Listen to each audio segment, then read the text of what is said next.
So because this all around, what you need to do is to sign, put your signature. Right. So we are going to have our third module of the day. We'll talk about overview of oil extraction, and we have a speaker, Mr. Qua Kiat Seng. Qua, I consider him as a veteran, of the industry, oil and fats, very famous guy, in the industry, respected, very interesting career, in the oil and fats industry. So I will let him talk more about himself.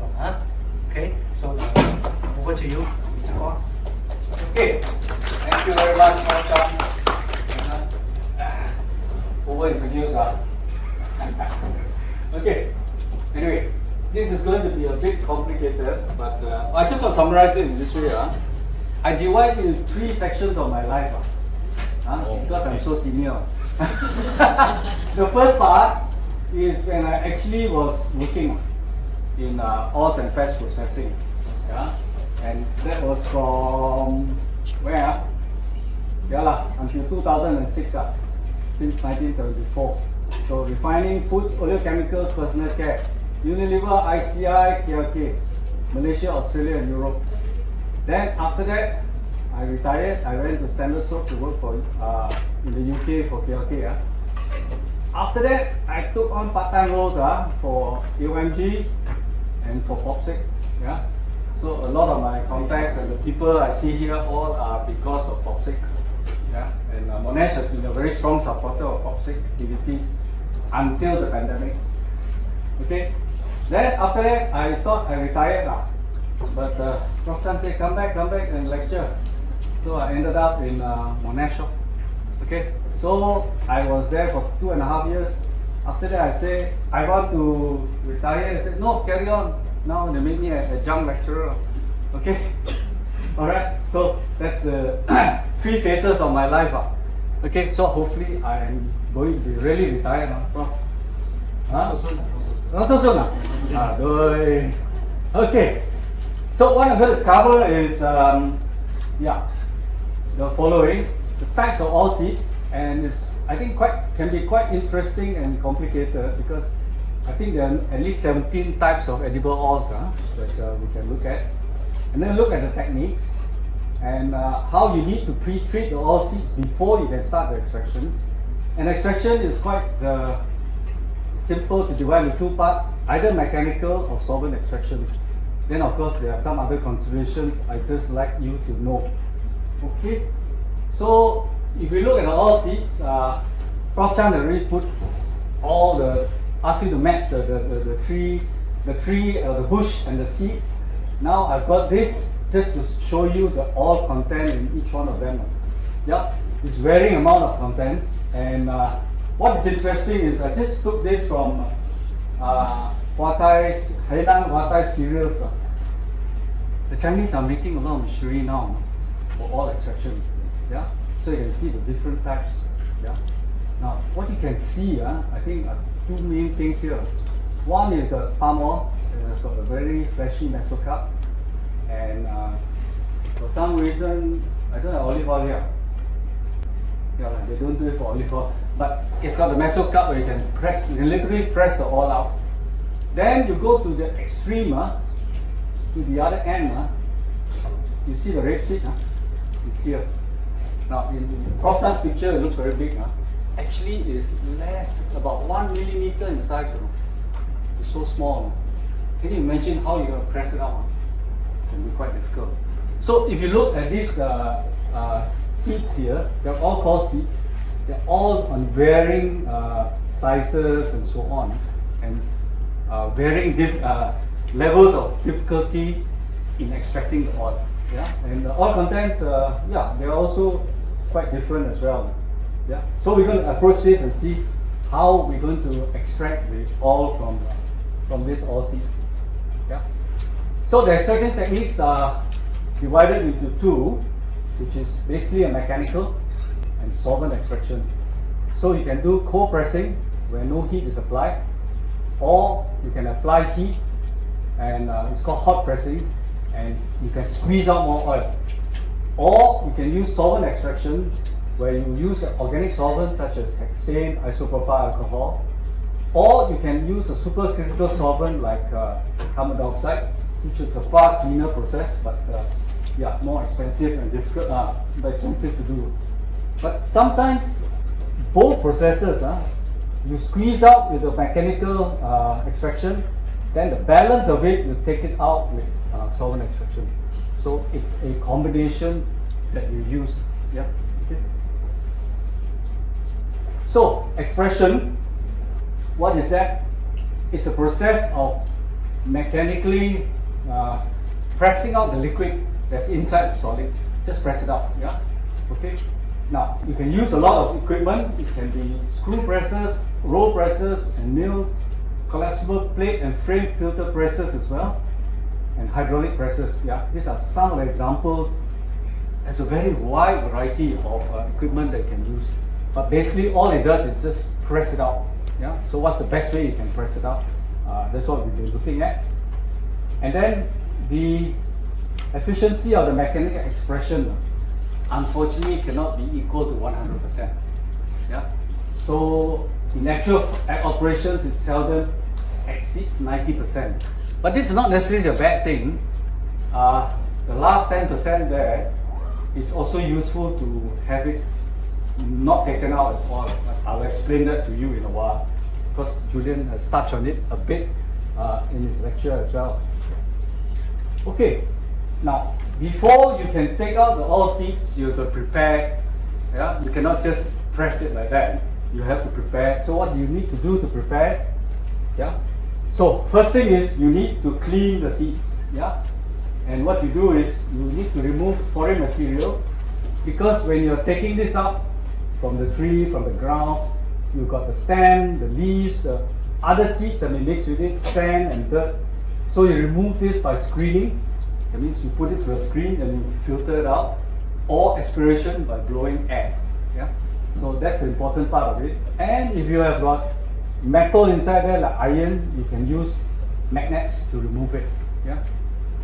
So this is usually carried out before you start the extraction.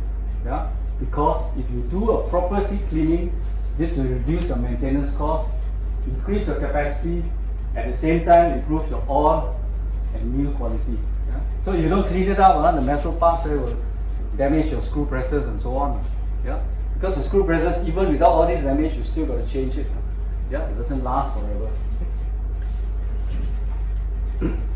So the after the cleaning part, now you got the dehull or decorticate, because this the all you want is inside the husk.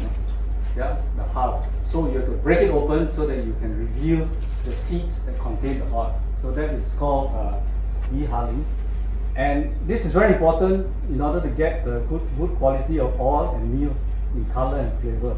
Now you notice when I talk about extraction here, meal always come in. Yeah? Because quite often, because we're in Malaysia, we think of palm oil, we only look for the oil.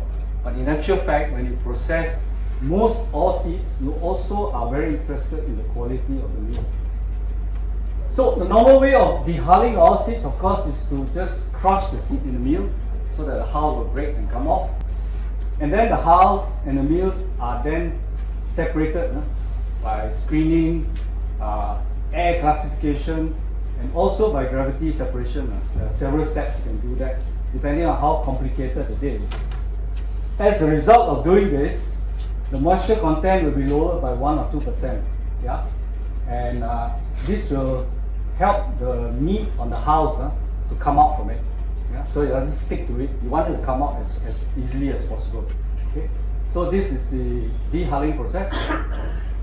After that, you've got to crush the meal in roller mills to facilitate the following operations, such as cooking and extraction. So you need to crush it first. 1 or more pairs of rolls are used, which may be smooth or conjugated, yeah, depending on the type. And the rolls are usually in a pair. You can run at the same speed or you can run at different speeds. depending on what you want to get out of it. And if it's too intense, then you're going to produce a lot of fines. And the fines are no good because once you get the oil, then the fines will not settle. Yeah, it will stay in the oil, and you don't want that. Yeah, okay. So you got to be careful not to make it too fine.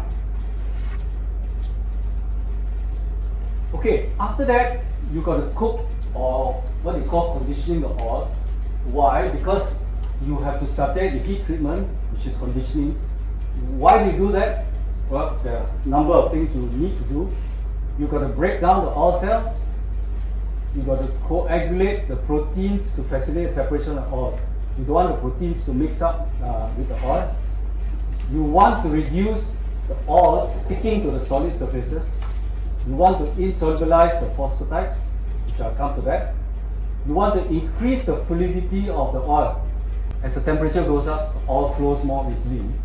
You want to kill the molds and bacteria, and you want to inactivate the enzymes, because in some of the oils, the enzymes already start working the moment the fruit comes down from the tree. Yeah, so you want to stop it. And then at the same time, also dry the seed to a suitable moisture content. So the cooking process is very important to do a number of things, and these are very important things to do so that you get good separation of the oil. So that's just.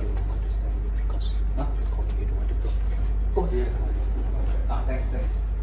Okay, so the mechanical. Let's look at mechanical extraction first. Yeah.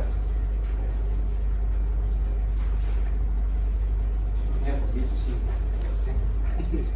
No, I can see. Okay, so the mechanical extraction is where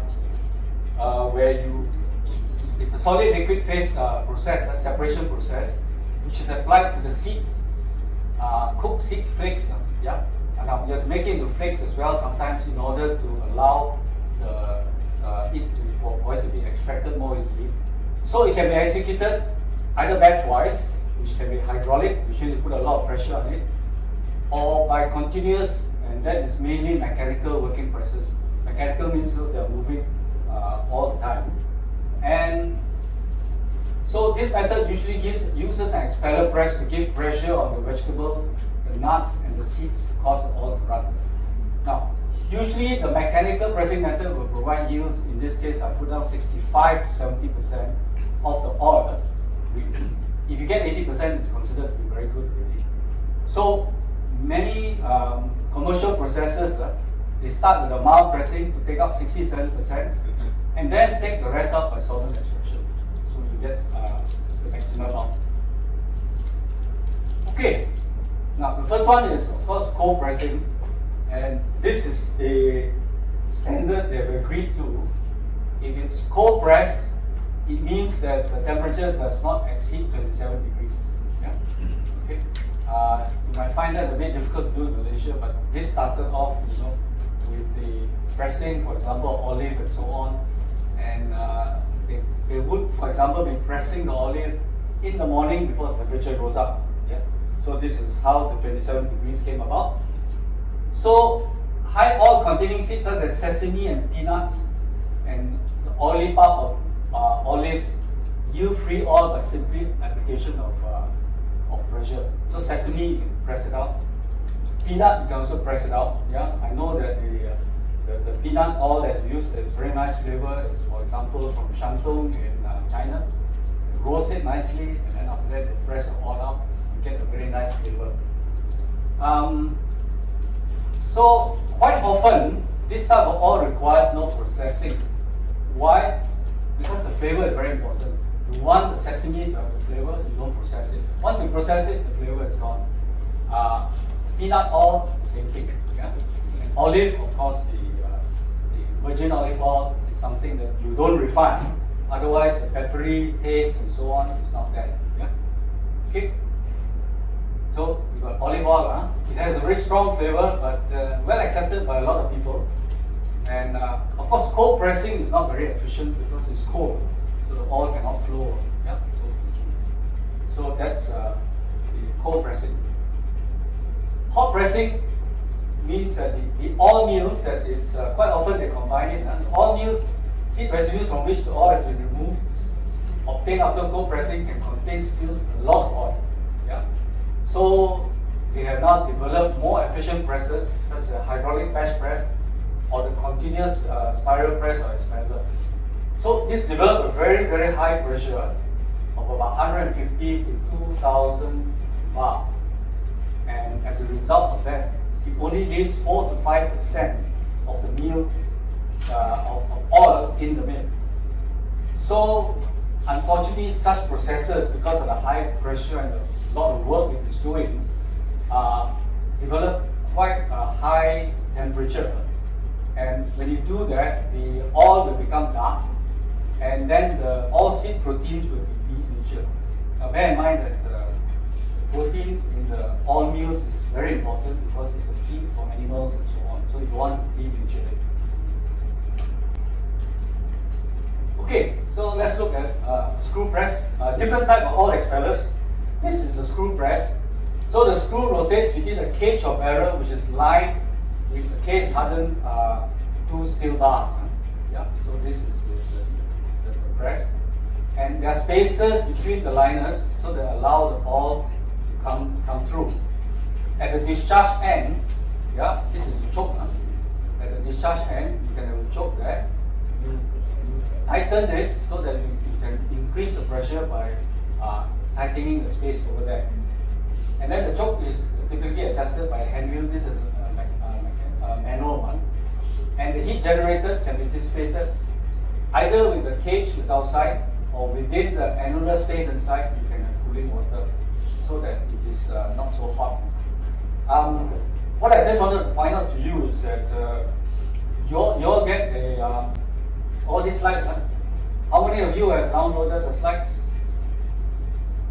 And the rest, not yet download, not yet read. We were hoping that you will read and ask a lot of questions.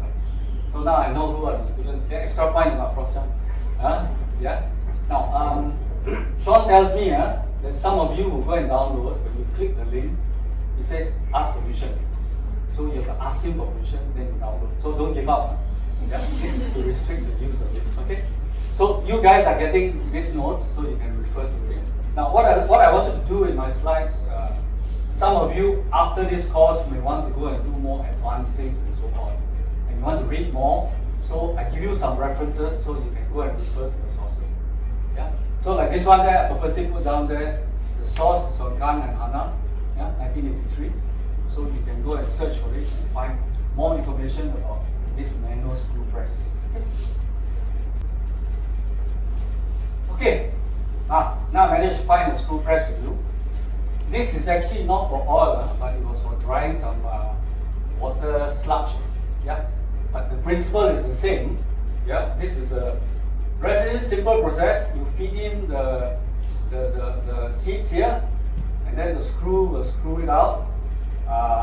And what happens is then the oil will drop down here, and at the end here, after adjusting the pressure code, which is the choke, the cake will be discharged here.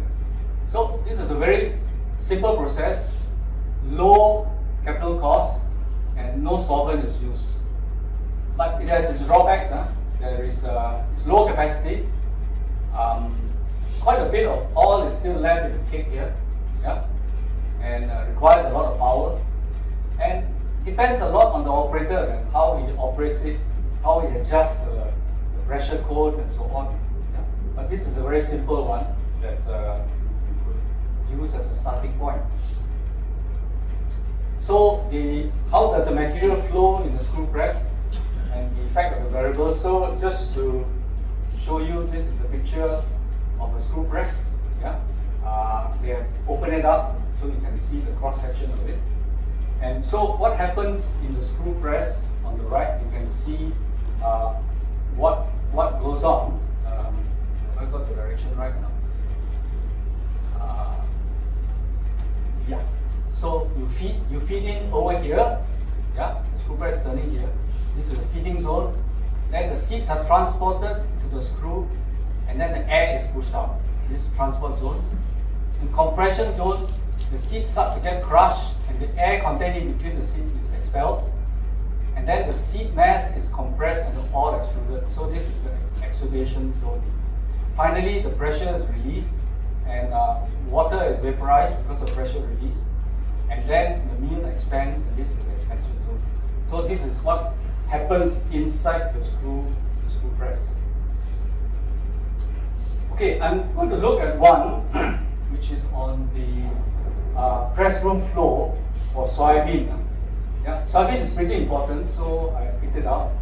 Now you might want to refer to Bailey's Industrial Oils and Fats Production.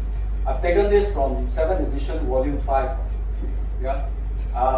This might be a bit daunting for you. When I first started work in 1974, we had Bailey's Industrial Oils and Fats as a Bible. One book. Today, 7 books. It's expanded so much, 7 books. So you got to pay quite a lot of it. But I think in Monash we can access the e-version. We're also very proud to say that at least one of our lecturers has contributed to Bailey's. Yeah, palm oil section. She's a co-author inside that. Okay, the older version was MPOB did the contribution, but the new version is other people. Okay, so this is the press room. First thing is, yeah, so complicated. I try and sort it out for myself and sort it out for you. The meal comes inside. Sorry, the seeds come inside. It is cleaned over here. And then after that, it moves on to, let me see, number 2. It goes on here. There's a magnetic separator to take out the stones, the iron, and so on. Yeah, and it goes on to the cookers on top of the mills, of the expeller, the presses. Yeah, where it is pressed. After that, it is screened to remove some of the what do you call it, the solids. And then it is heated up. Then the unfiltered oil is here. It goes to a filter press, and then the filtered oil goes out to storage. Then the meal that comes out goes to a cake bin where it is cooled, and then after that it is back off as bags. So you can see for soybean, for example, this part of operation is very, very important as well. Yeah. Okay. Next one. Hydraulic press. This one is so simple to explain. Yeah. You can see there, there's a drawing of it. It's got iron plates there. So you pack the all seats inside there, and then you start the hydraulic press, presses it out. Or I think this one goes from bottom. It goes from bottom up, presses the oil. Yeah. So it consists of a series of horizontal corrugated plates, and it's separated by pre-molded cakes. So either you put them into bags or you arrange them nicely. And then it's accomplished in 2 steps. Step 1, 50 bar for 15 to 20 minutes. After that, step 2, press even more, 280 bar for 5 to 10 minutes to complete the whole expression process. So how fast you can do this depends on the size of the seeds, the size of the hydraulic oil press, and also the seeds that are being pressed. Yeah? But as you can see, this should be a very old-fashioned way. Yeah, still from Hana there. Okay. Then I like to talk a little bit about olive oil extraction, simply because it's got quite a lot of similarities with palm oil. Yeah. Okay, this is the olive seed. Yeah, and then this outside here is the mesocarp where the oil is present. Inside here is all hard stuff, and there's no oil inside there, it's just stone. Yeah, very hard stone. No use on. That's why palm oil is so special. The 2 oils in one. This one only got 1 oil and 1 stone. Yeah. Okay. So first we're going to do the olive oil delivery and scaling, and then defoliation means take out the leaves. Afterwards, you'll have a video to see it. I managed to get one from National Geographic. Quite old, but it's still very easy to understand and see. Then after that, you've got to wash it. They actually wash with water. Wash the olives. There's an important reason why they wash the olives, because you don't process it anymore after that. The extra virgin olive oil, you can literally drink it. They call it a fruit juice or not? You drink it as though it's a fruit juice. Yeah. Okay, then there is the crushing and milling. You're going to crush it first, so crush this out, and then mixellation means that you need to mix it. After that, you apply the pressure. Yeah, and the olive pomace all will come out together with wastewater, and you still recover from the olive pomace. This is the last 5%. What they actually do is to extract this with solvent. Then the olive it is pressed, and then the olive oil and residues are here, and then you got the separation in the wastewater, and then the clean olive oil comes out. So this is the process flow, and you can look for it in Bailey's in volume 2. Yeah? So the information is there. Now what is interesting is, you're going to watch the video in a while. I managed to find the particular machine that we're using inside the YouTube. Yeah?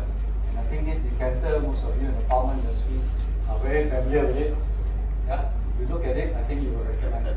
So Prashant, can we play the YouTube video? It's just about 3 to 5 minutes. Macam betul je kan? Cerita sebenarnya. Kenapa kita tak rambut tebal dan ketat, kalau tak dijaga, rambut boleh gugur. Dove Micellar Baharu kini mengandungi vitamin biotin untuk rambut 10 kali lebih kuat. For the health-conscious gourmet, there's one ingredient that's sure to set the taste buds sizzling. From frying to salad dressing, olive oil is an essential in any modern kitchen. A wide variety of grades and flavours are available, but they all have one thing in common. No, it's not the green bottle it often comes in, but the olives themselves. Each type of olive has a unique taste. By combining different types, the producer can create an oil with an individual flavour. The process begins at harvest. The traditional method involves collecting olives using tiny rakes, but it's not very efficient. For a big crop like the one on this farm, an automated harvester is used instead. The machine surrounds each tree and literally shakes the olives off the branches. The fresh fruit is collected into a waiting hopper along with some leaves and twigs, but these can easily be removed later. A machine like this can collect as many olives in an hour as it would take the traditional farmer to collect in an entire day.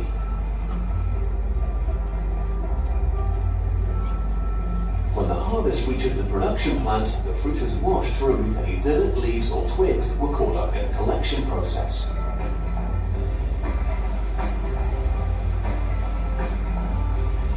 The more stubborn twigs and branches that remain are filtered out using a grill, which only allows the fruit to pass through.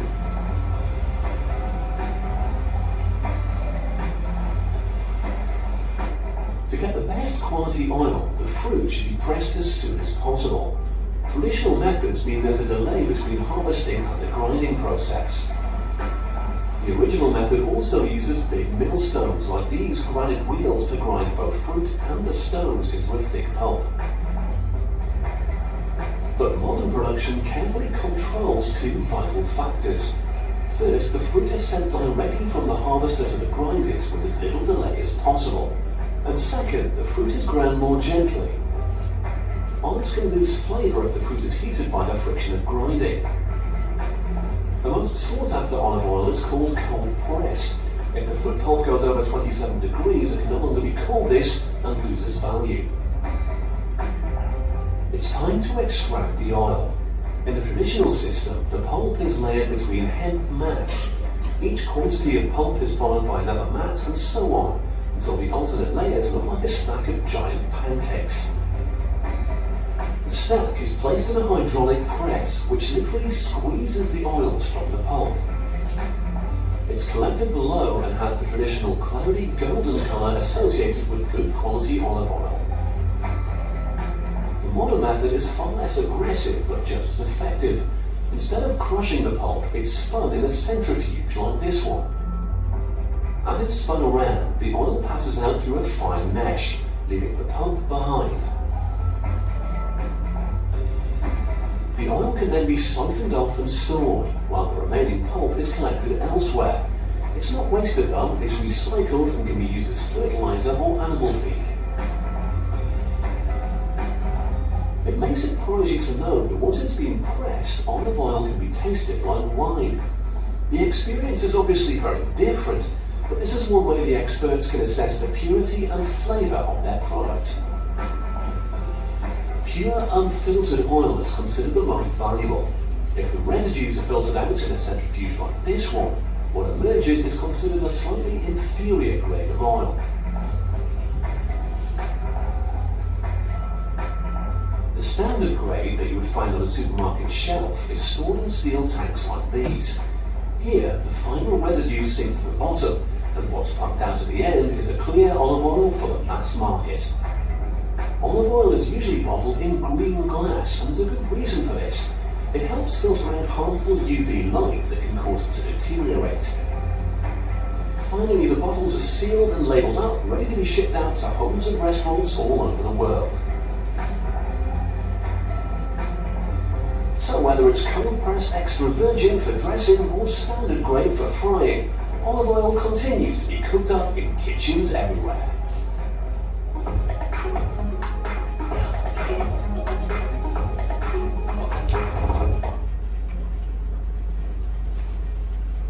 Okay, I have to relax a bit, yeah, but I think it's very interesting. It's quite old, but I think you can see a lot of things, because what is nice about this, it goes back a little bit, so that you know the history of it, how this is extracted, yeah, so that you can have an idea of what pressing is like. So one of the things that you saw was the like the rumpa like that, the big wheel that we use to grind our sambal and chilies and so on. Yeah, they're using that. So what they do is early in the morning, before it gets hot, they roll it. That's called the first press before it becomes hot. After that, I think it's the second press.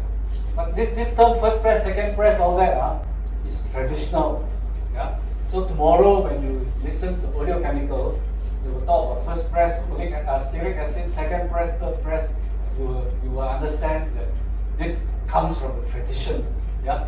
Okay. Of pressing once, pressing twice, pressing 3 times. Yeah. Okay. So this gives an idea, and I think most of you will see some relationship with palm oil. So I hope you can relate to that.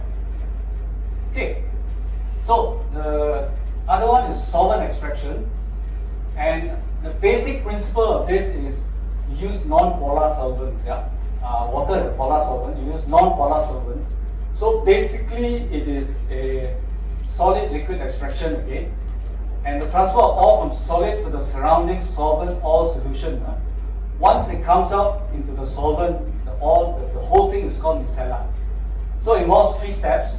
The first step is the solvent has to get into the solid. After that, the oil droplets dissolve into the solvent, and then after that, the oil has to come out from the solid particle to the rest of the solvent that's outside the solid. So this is a 3-step process. What you do with solvent extraction. So got a very nice drawing here. I won't go into too much detail. You will be able to get the extract of it, but basically just run through quickly. The seed, when it comes in, you're going to clean it up and dry it, and then after that, the hulls, you're going to take out the hard shell, yeah. And then after that, the kernel that comes out, you can steam it if you need, if it's a low oil. And then what you do is use the screw press to press out the oil for refining. Then the cake can go into pelletization and flaking, or you can get it out by direct extraction and still send it for pelletization and flaking. Now this extraction process is where you feed the solvent in. You can use a continuous belt, horizontal basket, Hildebrand or Bowman extractor is used. I'm going to go into that into detail because it's very interesting from a chemical engineering point of view. Yeah. And then the meal that comes out, there's 30 to 35% solvent. You go to a desolventizer. That means you take out the solvent and then you get the meal. Yeah, okay. And then the meal will be the for animal feed. Now the oil and solvent will come out directly from here, and then you flash it. You get the solvent, you recycle it. The oil, you further steam strip it to remove the balanced solvent, and then you get the solvent which you can recycle. So this is outline of it. What is I like to point out that's interesting is, this book where this is got from is called The Principles of Mass Transfers and Separation Processes. So if you are looking for all vegetable extraction, you won't find this book. And our friends from Petronas who might be interested, Dr. Dutta was a lecturer in UTP when he was writing this book, because it's a principle of solvent extraction rather than focusing on vegetable oil extraction. Okay, so you can find the book quite easily, I think. Okay, so what are the factors that affect solvent extraction? The first thing is you need to have, if the structure is porous, that is better, because then the structure allows the diffusion for the solvent to go in, and also for the solvent to pass through the solid material. And then if you cook it flake it, you can increase the porosity. So the solvent must have a higher solubility, is preferred. That means the more oil it can absorb, the better. Then you want a low boiling point so that it's easy to separate it out, so you don't have to heat it too much. Okay.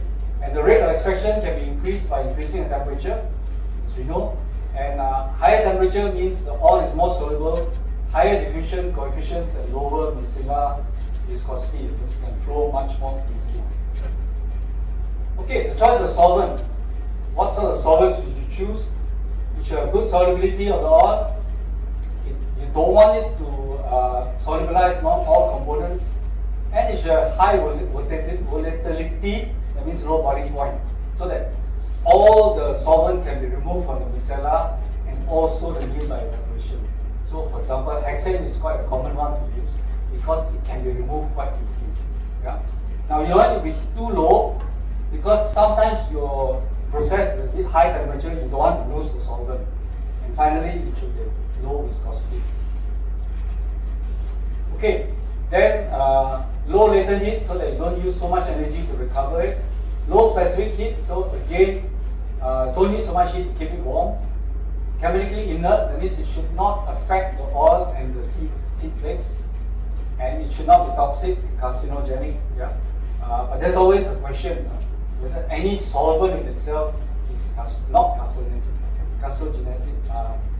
and it should be non-inflammable, non-explosive, non-corrosive.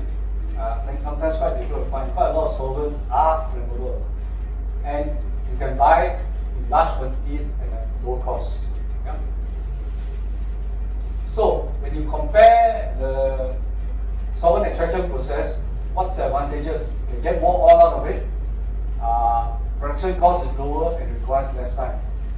But compared against a mechanical process, that is cleaner and higher in natural colors and flavors.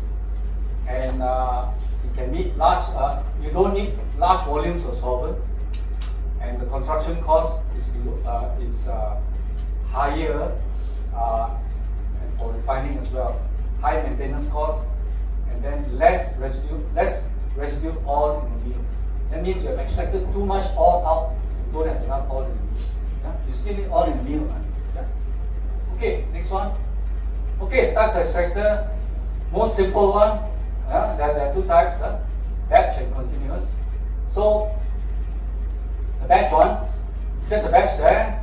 You put in the seed, put in the solvent, stir it up, and then after that separate it out by dropping the micellar and then taking the meal out. So this again from Dutta. So you put in a certain amount of flakes and then you just take it out and drain. So very simple process, but very labor intensive. Then of course there's the continuous type. Both are fed into the extractor. All seeds and solvent are fed at the same time. And then the different types, depending on how it is used, how the solids and solvent move, is what you call it. So there are two types. One is the percolation. Percolation means you just drop the solvent on top of the flakes. Immersion means the whole thing is soaked inside there. So let's have a look at the types. So the continuous extraction, the percolation method, it trickles to the bed of flakes, but it doesn't fill the void completely. And then a film of solvent flows over the surface and then removes the oil which has come out from inside. So this is preferable when the resistance of the to diffusion and so on is low.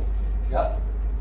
But immersion method is totally immersed in a slow moving continuous phase of solvent, and it works better when you have material that the oil is difficult to come out from inside to the outside.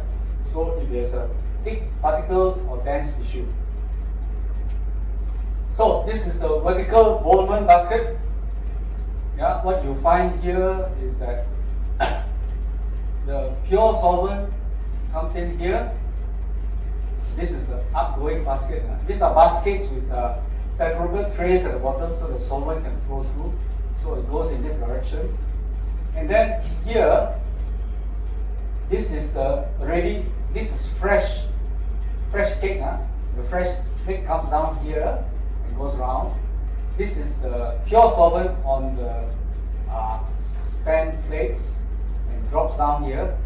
And then this is the this half micellar. This is a compartment here. The half micellar will go up and pump and put over the new dry flakes. Yeah? And then here they extract out the full micellar. So this is the Bowman extractor. Yeah? So it's continuous. It goes round and round. Pure solvent here, half micellar comes up here, full micellar comes up and forth. So this is how this one works. Yeah. So you can see people have spent a lot of time working out this. And this is not the last one, there's still another one. This is Hildebrand. This is a U-shaped, what do you call that? Screw conveyors. Goes this way. So they feed in here. And then the solvent goes in here, so this is sort of a counter current flow. Yeah? And then all the solvent comes out the other side. So this is the Hildebrand extractor. Next one, horizontal basket extractor. This is a horizontal basket that goes round and round. I think, yeah, this is the direction. So the seeds come in here, drop into the baskets, and then the micellar that is recycled is pumped in here, but the fresh solvent comes in to the spent already, where the seeds have been half extracted already. And then all the solvents drop down here, and here the full micellar is taken out. Some of it is recycled, as you see there. And then the seeds are discharged over here. Okay? So this is the way of doing it. And then there's another one, rotor cell. This is circular. This goes round and round with the beans, the bean flakes being fed here, and then it goes round, and then the fresh micellar is sprayed into here, and there's many stages. This is the interstage. Liquid is pumped out into it. Fresh hexane comes into here, and then the least solids come out here, and then all the micellar comes out. Yeah? So this is another way of doing it. So there are lots of different methods of taking out your oil. Then the micellar contains 30% oil, and you got to excess solvent must be removed by distillation. Yeah? So characteristics of good energy economy, minimal heat damage, minimal solvent losses, efficient removal of large traces of solvent, and good operational safety. Most of solvent evaporation includes flash evaporation, which is the simplest, just flash it, vacuum distillation, and steam stripping when it's more difficult. So you have to filter the micellar when it comes out because there are solids there. If you allow it to be there, it's going to make problems for you downstream in the pumps and the pipes, heat transfer equipment, and so on. Yeah? So you can remove it. You can remove it by filtering. Yeah?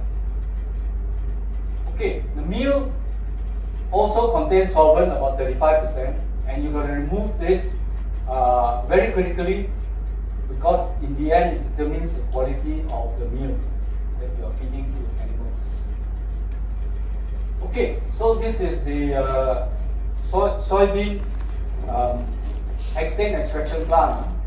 Again, you see a layout there. I'll just try and take you through very quickly. The grain comes here. It goes inside the P2, which is the direct extraction preparation of the meal to make flakes. After that, this M here is the one that handles the meal. And then this is the solvent extraction part. and then after that they evaporate and take out, recover the solvent, and then the finished meal goes into storage, and then the oil comes out here into that oil storage. So it's actually a very, very big operation. Again, you can take it from ladies. This one, of course, is very exciting because what it does is it makes use of supercritical fluid. In this case, it's carbon dioxide. So basically, what you do is you heat it up, apply pressure to carbon dioxide, and use it to extract the oil. After that, you cool it down and expand the pressure. The carbon dioxide is released. The oil and the meal comes out clean. There's nothing with it. So this is quite a nice operation. But usually it is done as a batch because it's more difficult to feed the solid and remove the material continuously. Yeah? So this is the one using supercritical fluid. Yeah? This is our lab. Not in our lab. Okay, finally, just some other considerations when you are operating an extraction plant, what you should bear in mind. First thing is process safety. Yeah? There will be a lot of dust from the seeds, the meals, and the alpha toxins in the raw materials, especially from groundnut, for example. And then the grain silos, you've got to be careful of dust explosion. Or if you go in the silo, there will be a lot of nitrogen oxide and carbon dioxide in there, so it shouldn't enter the silo. Now, as Dr. Julian said, all seeds can be stored for a long time in silos and so on, not just in bags. And you've got to be very careful about entering these silos. Or you've got to be careful that you don't get dust explosions in these silos. Yeah? So then when you convey these seeds using elevator belts, you will be careful of the dust and the static electricity as a result of it. Yeah? Now, when you are extracting the hexane solvent, the hexane, you've got to be careful that there is adequate ventilation so that you don't accumulate that and there can be an explosion. And then you can properly distill the oil after extraction so that the solvent is removed. And now this is very common. Everybody will see this. Usually, extraction factories are very, very oily and slippery. But I wish there are all extraction factories that are not slippery. I think it can be done. I can have an argument with people about how clean you can make it and how safe you can make it. Yeah? And then, of course, the injuries caused by unprotected machinery, moving parts, and conveyors. Quite a lot of mechanical processes in water, so that's why you've got moving parts over there. Okay. So this information, in fact, I just want to talk about water, yeah, because I don't think that you realize that or not. Olive oil washing waters, it's about they use about 5%. Oil pulp water is 40 to 50%. Then when they make the paste in the centrifugal step, they also add water, and the water coming out from the extraction plant is 5 to 10% of the processed olives. So, in summary, when you are using the traditional method, about 2 meter cubes, 3-phase centrifugation, 6 to 9 meter cubes. So, you'd be surprised that we also use a lot of water. In fact, Topsik was approached by the olive oil people. Let's compare notes because I understand you also use a lot of water. Yeah? So that's how. I pick it up the similarities with the palm, oil palm milling. I think, see one more. Okay, just a conclusion is that the conventional methods is either solvent or mechanical extraction. Then you can have non-conventional methods. I touched on one of it, supercritical. People have been experimenting with ultrasound, microwave, or even enzyme assisted. Yeah. Okay. So the production people are always looking how to improve the rates of oil extraction, and that's universal throughout the world. They want to improve the oil extraction rates. They want to shorten the extraction times and minimize the deterioration of all quality. This is something universal by all seats. All right, thank you. Can I have a short quiz? Yes. Is hexane food safety compliant? If it's removed, it should be, I think there should be a residual amount, but I can't tell you what the residual amount should be. Yeah. Okay. So people tend to avoid using hexane when they can. I think at one time in Malaysia, palm kernel was extracted using hexane, but there was an issue of removal of it. Second issue was there were 1 or 2 explosions as a result of it. So try and avoid that if you can. But we are lucky, I think, in the sense that we don't need to use all what do you call that solvent extraction method. Yeah. I hope you're not considering that. Why don't we taste palm oil like how people taste olive oil? I think, Prof. Chan, that is a very, very good question. If we could get to that point in time. Because that olive oil that they are tasting, you know, the green color, may not look very nice, but it's almost a fruit juice when you taste it. You know what the FFA is or not? Maximum 0.8%. Yeah, you taste it straight away. Now, I think one of the challenges I will pose to our palm oil milling friends, can you make a palm oil with less than 1% FFA that you can use and taste straight away? Isn't that wonderful? Right? So, just as for information, 0.8% is extra virgin olive oil, first press. The next one is between 0.8 and 2% is virgin olive oil. Yeah, and then after that, beyond 2%, they have to refine it. Yeah, Okay, is that what we call the pomace? Pomace, Is it pomace olive oil? No, number 4 already. Number 4. I was just talking that last weekend, so I know it by heart. So, after that, when you get above 2%, they will have to refine it because it cannot be eaten already. Somebody asking about FFA.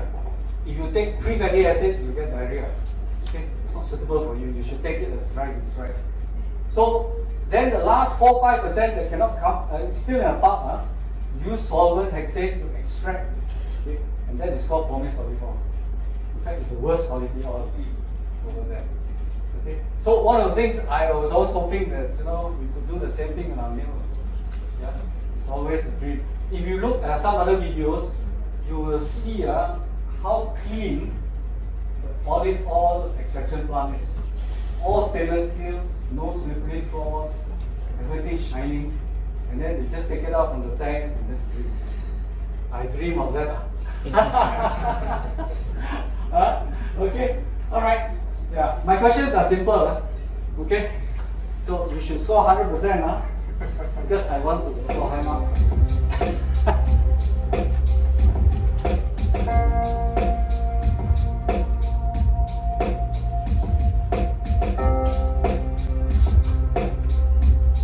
Nobody's on yet.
Time is shorter already. Yeah. It's not all so fast, we shorten the time.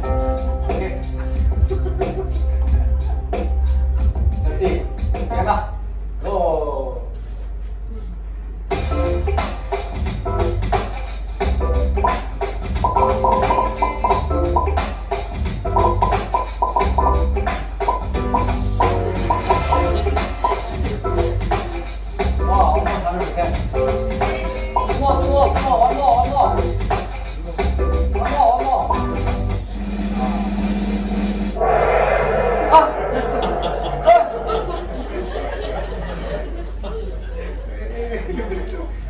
explain your. Wait lah. You went too fast, ah?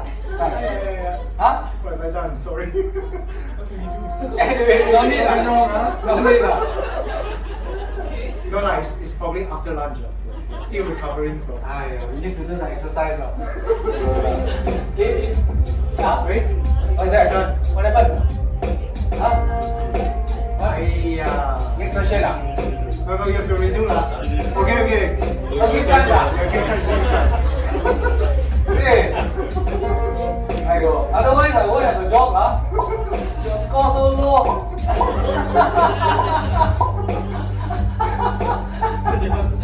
Oh, ayo. I played it on lunch.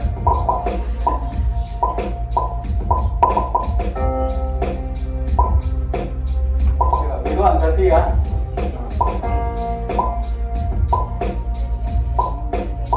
Okay. Again, huh? Second chance. Re-examination. Wow, so fast answer already.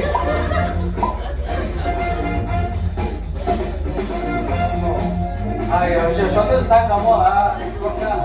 Huh? I think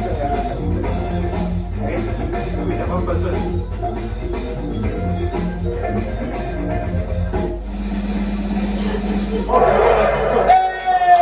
Hey! Bonus or not?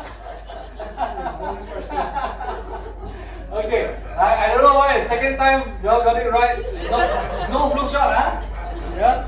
Okay, you see one of the things about those seeds there is that you find that if your seeds it's really difficult to extract out.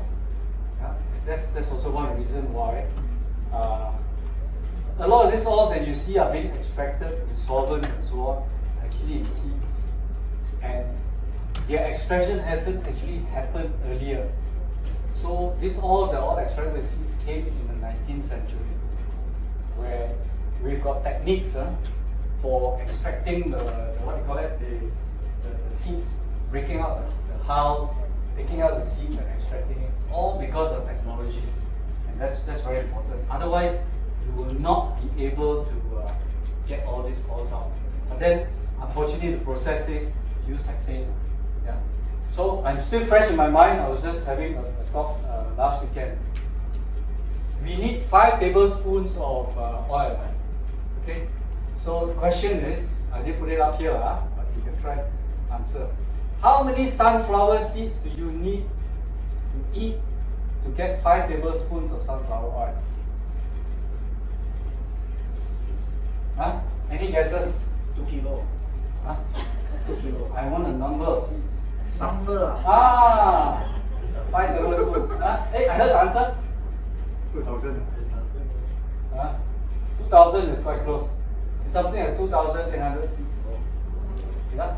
So can you imagine? You want to get so many seeds out. How are you going to do it before technology came in? So that's why soya bean, sunflower are all really new oils in that sense. Yeah. Okay. Yeah? So that's what it is. But unfortunately, they all have to be solvent extracted. But you can go into the supermarket and you can find at a premium cold pressed canola oil, for example. They really try and press it out, but it's a more difficult and expensive process. And I can bet you the last bit of it, they will still solvent extract and take out. Yeah. So the first part they will give you is cold press, and then the rest is normal pressing. Yeah. So that's what will normally happen. So the point is just to emphasize that, a lot of oils, because they are seeds, because they are very small seeds, solvent is the normal process of extraction. I did put only one oil. Actually, there are a number of oils here that need to be solvent extracted. Yeah. Okay. And the other quiz will say which one is not solvent extracted. Yeah. But okay, we don't have time for that. Next, this is the last question only. I don't want to have too many questions. After I score so well already. Huh?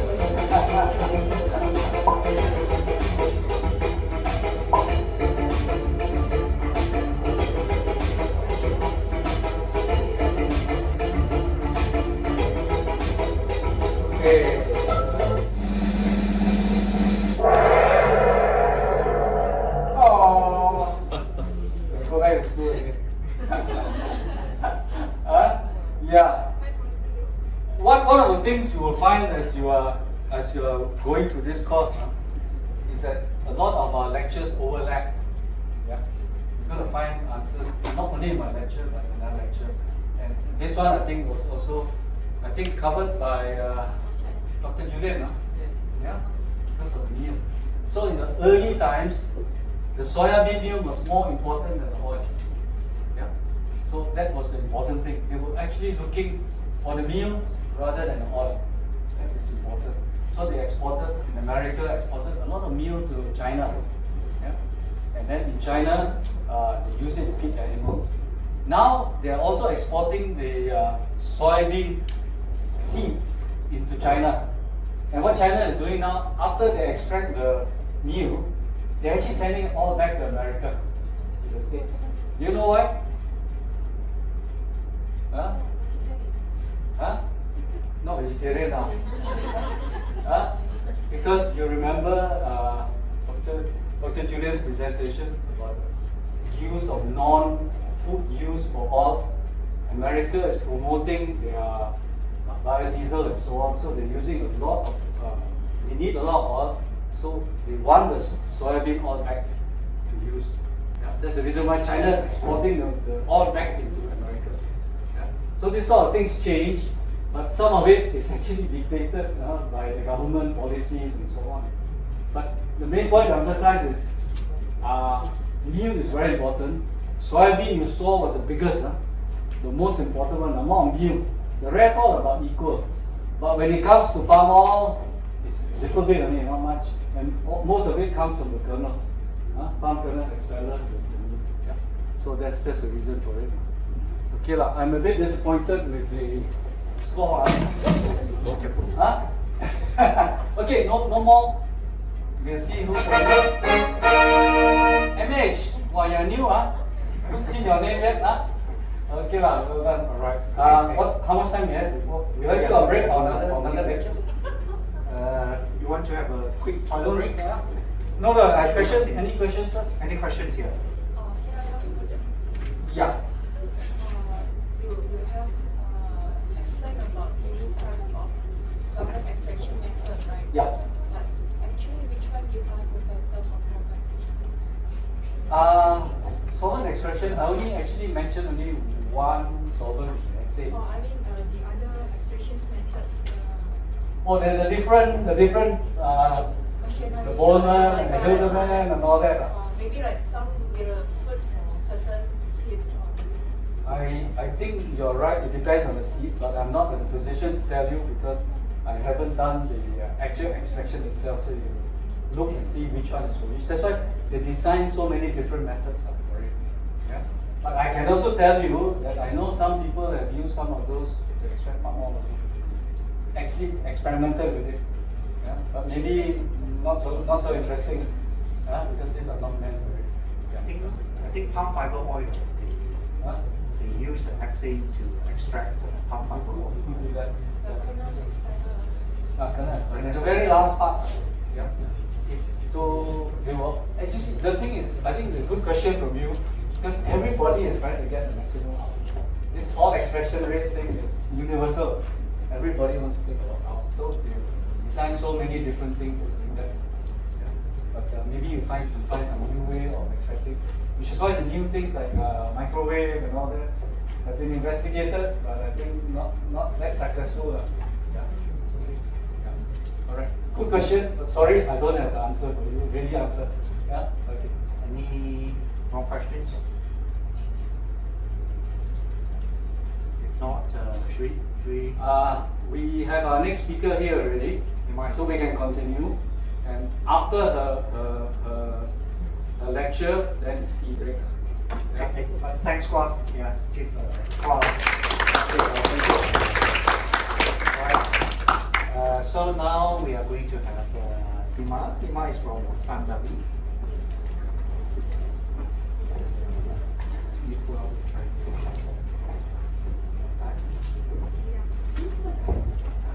Yes, yes, yes.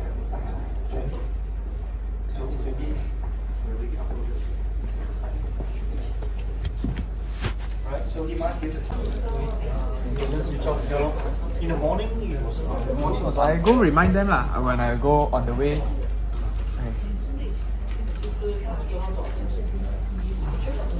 Dim the light now or you want to keep it this size?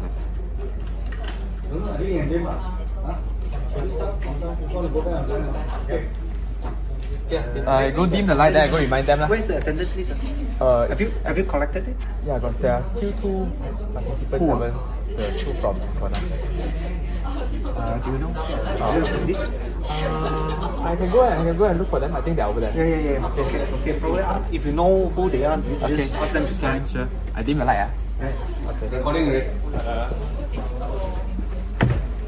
Yes, running. Still got people outside. Yeah.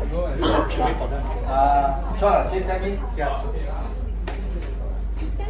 Sweets? Yes? No? Yes.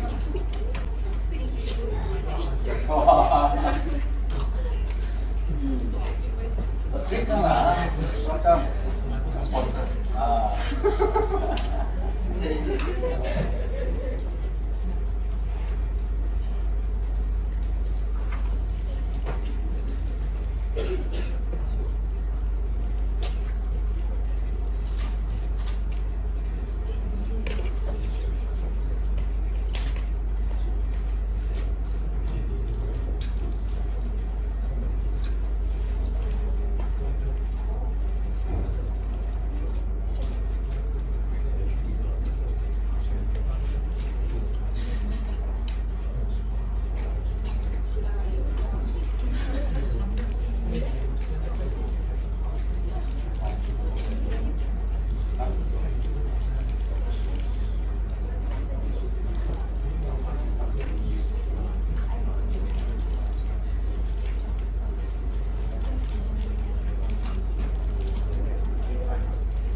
Okay, so now we'll continue to the next module.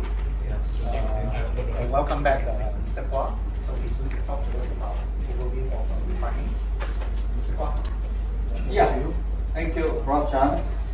I'm not going to show you the next one. You can see, you've seen it before. Yeah. What is happening is this is we finished oil extraction. Okay, you've seen the overview of oils, and then Hema came in. Now you know about palm oil extraction. So now we're going to move on to the next part, which is refining. So this afternoon, it's the very last lecture, I will talk about overview of refining. Then tomorrow morning, we're going to hear about refining of palm oil and palm kernel, and also on fat modification. Yeah. So that is going to be done by a super person. Yeah. Okay. Keep that a secret first. Yeah. All right. Now, one of the things during tea break and so on, we met quite a few people around here, and one of the things, of course, we suddenly realized that many of you are actually experts in some particular area or more than one area. Yeah. So I would ask that if you know the answers to some of the questions that people are asking, please feel free to join in as part of the panel, because I asked the same thing of our lecturers and speakers as well. Yeah. Okay. So don't be shy. If you know the answers, please share with us. Because some of you I know are experts in your area. Yeah. We may not be. All right. So you can participate some more. No need to be shy already. How many days already? No, how many hours already? Okay. All right. So let's start with the refining of oils. Okay. What I'm going to try and cover is, why we do refining. That's the objectives of it. Then there's the chemical refining process, as you know, and then the physical refining process, and finally, have a look at one or two other considerations that we should bear in mind. Okay, so what's the objective? Why do we need to refine? Yeah, there are a few reasons for it. First one is to remove the free fatty acids. So there's all sorts of levels of free fatty acid, except for those products where you are keeping the flavor and so on, and you can keep the fatty acid level low. Then you don't need to refine and remove the free fatty acid. You've got to remove the phospholipids and any products that's been oxidized, the metal ions that are there, the color pigments and other impurities. So you can see that the refining process can be a very important one, and of course we try and remove as much as we can. But on the other hand, those who are refiners will tell the people who are supplying us raw materials, don't put in any rubbish. We are trying our best to remove it, but don't put rubbish in. Yeah? Okay, so preservation of valuable components now. One thing is that a lot of oils actually have got vitamin E in them, so we don't try to preserve that. And others have got tocopherols, natural antioxidants, as well as other minor components like sterols, sterol esters, tocotrienols, and squalane. So we want to try and preserve that because the refining process quite often will remove this, unfortunately. Yeah. Okay. And while we are doing all this, it's important that we minimize the oil loss. Yeah. We don't want the oil to be lost. I'm trying to get okay. We try to minimize the oil loss, and finally, as we do carry out the process, we want to avoid the oil being degraded, because one of the things we are doing is quite often the processes are done at a higher temperature, so we don't want to make sure that the quality deteriorates. Okay, this is a very nice slide. I think it may come from Fuji oil, I don't know.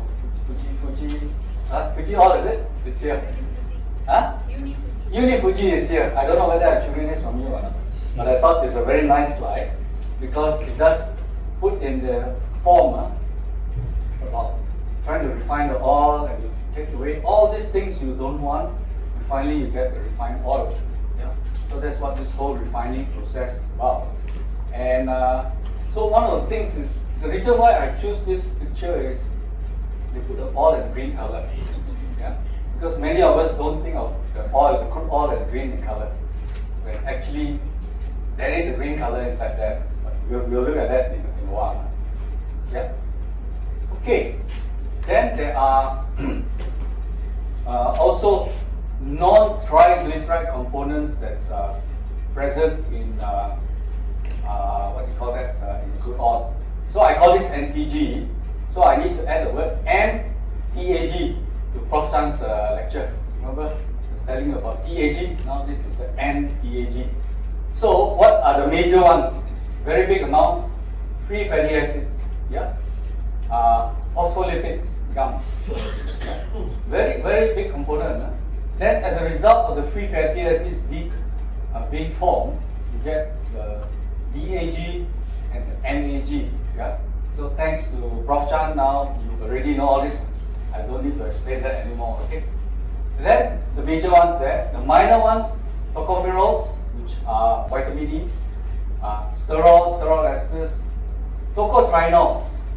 It's interestingly only present in large amounts in palm oil, about 1,000 ppm, and rice bran oil about 600. Surprising, I think most of the time we don't know that there actually is tocotrienol. And tocotrienol is, just for simple explanation, is the more super antioxidant than tocopherols. Other compounds, yeah, and I put asterisk there. There's actually chlorophyll that you want to remove in rapeseed, soybean, and olive oil. Yeah? Otherwise, we always think of color as carotenoid, the red color of palm oil and so on. But actually, there are other colors there. Then all the commercial products, yeah, it always will be there, depending on how you take care of your raw materials. So polar compounds, polymers, aldehydes, ketones, yeah, all sorts of volatile and non-volatile compounds.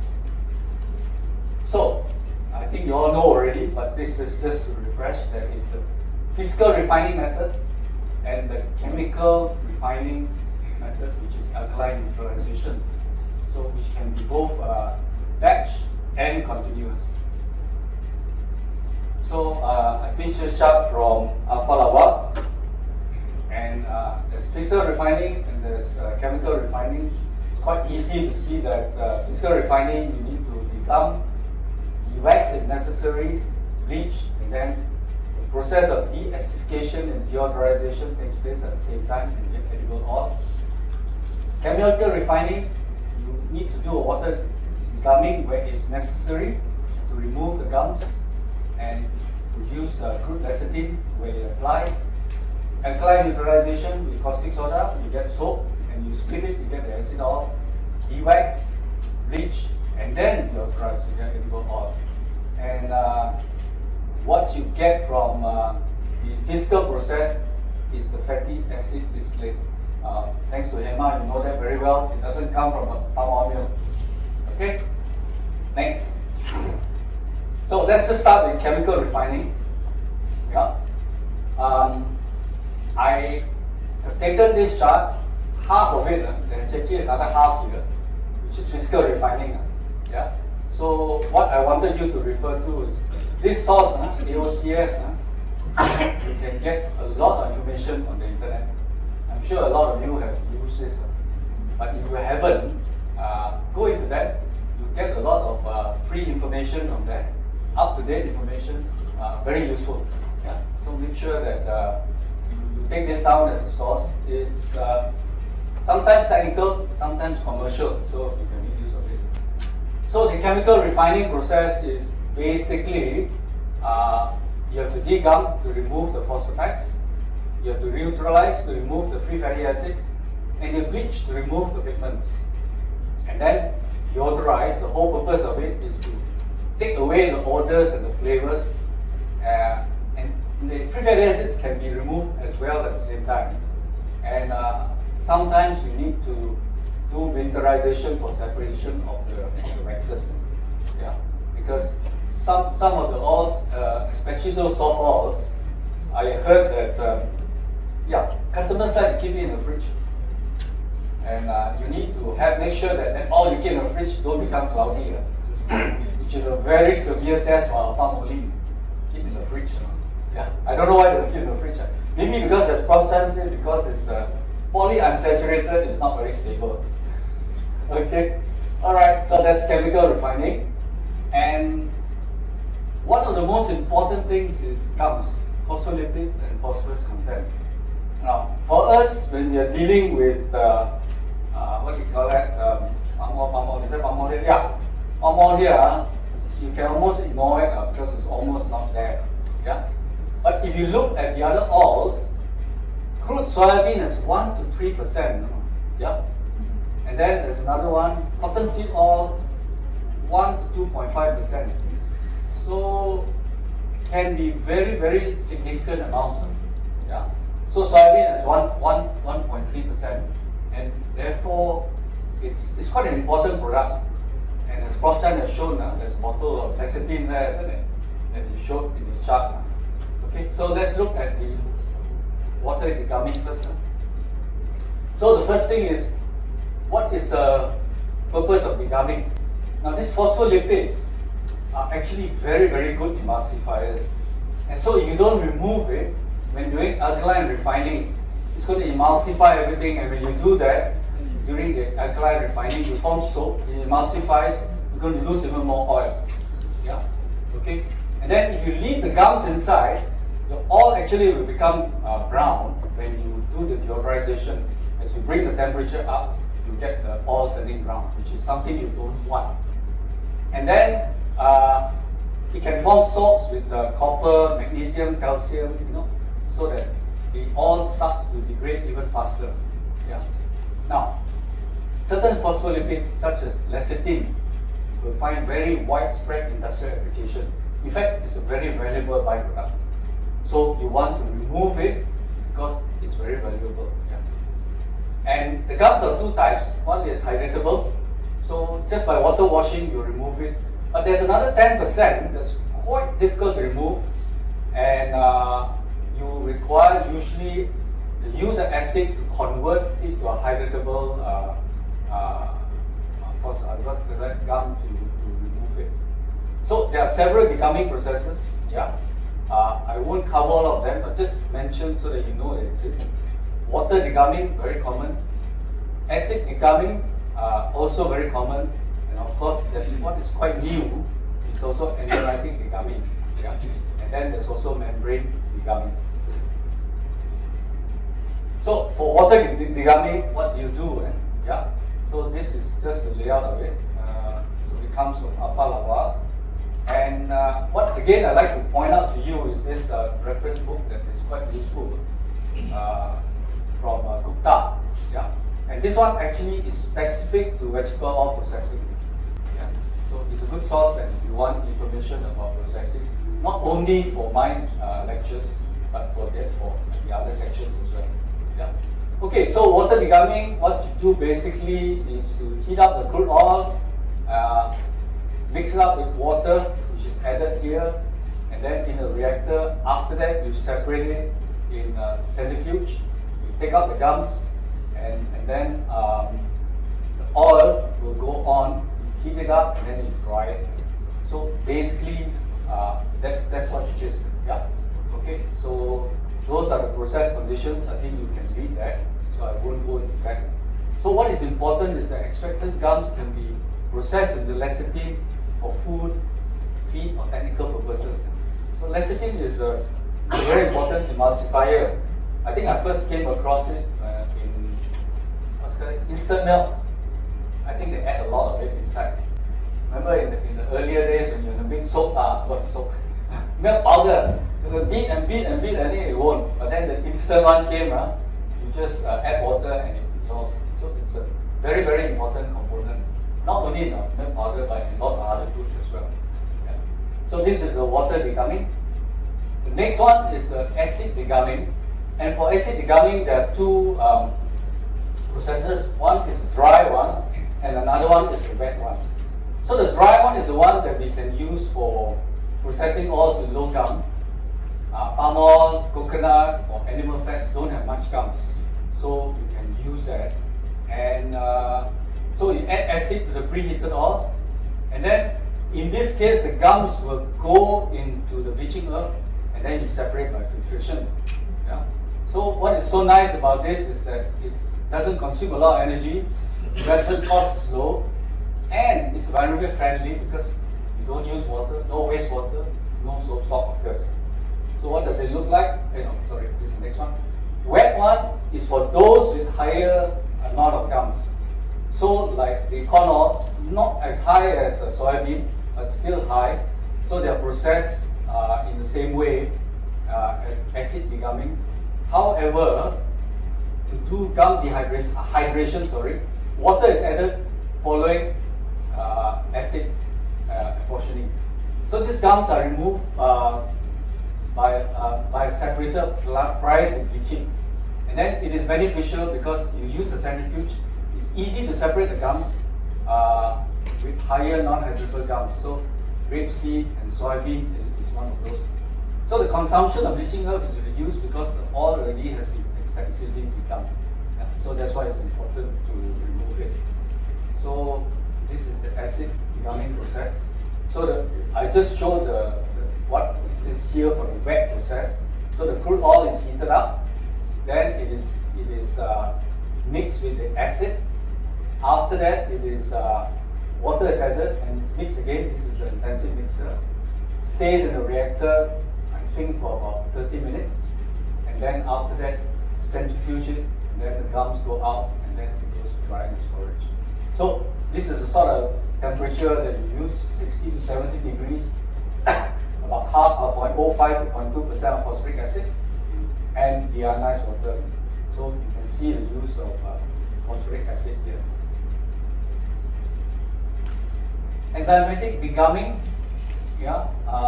this one uses enzymes, and what happens is that this is a crude oil.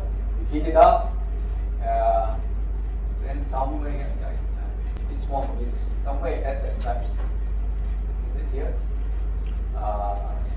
Mixer, cooler. Oh my goodness, it's so small. Okay. Lost it here. Here, sorry. Here's the enzymes. Add the enzymes here. And then after that, you get it mixed. Then you let it stay. And then after you pump it out, centrifuge it. And then you take the clumps out. Yeah. So it is, this is an enzyme solution, which is aqueous solution of citric acid, caustic soda, and enzymes. Yeah, it's dispersed into the filter oil at a low temperature, and then a high-speed rotating mixer, yeah, is used to mix the enzyme and oil solution, and then it can convert the non-hydratable phospholipids into hydratable because of the enzyme. So this is an enzymatic process. I just show the EasyMax process, which was pioneered by Reddy. Certainly, I think certainly San can tell me more because he was working in Novozymes. I think you do a lot of this as well. Yeah? Okay. Right. So anybody ask questions about enzymatic degumming, I know who to send that to. Yeah? Okay, we got all our experts here, no?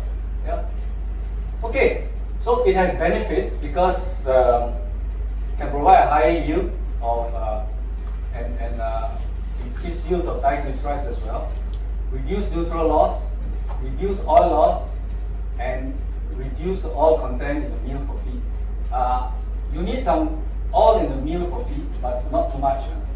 Lower cost, operating costs, allows the physical refining because then you got lower residue, lower phosphorus, and you can, especially for soybean, it seems that you can become crude oil for very, very poor quality beans. So probably these are beans that are not good quality or beans that have been stored for a very, very long time. As Dr. Julian mentioned, you can store this for years. Yeah. Okay. And then you don't need a lot of water. Yeah. So you reduce the amount of wastewater there is. So now let's just go to the chemical neutralization. Yeah. It is used widely for vegetable oils. Yeah.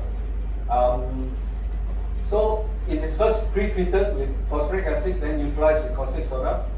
It reacts with caustic soda, produce soap. The soap is separated, yeah, in the centrifuge, and then remaining soap is removed in a water washing and separating the oil and water in a water washing centrifuge. So it can be used for quite a lot of oils for refining. Soybean, gum soybean, canola, corn oil, cottonseed, and sunflower. So a batch process will look like this, and you have the vessel there, just a vessel there, and then you would connect it to a vacuum system, put in, there's a possibility for putting in the bleaching earth and so on, the dispersion ring for the I think it's for caustic soda, yeah, and then baffles there, and an agitator, and then you circulate it. Okay. So it's heated about 80 to 85 degrees, and 10 to 15% deionized water added, agitate it, and then after that water washing and draining steps follow to remove the soap. Then the oil is treated with 1 to 3% activated clay, bleached under vacuum at 110, 120 degrees.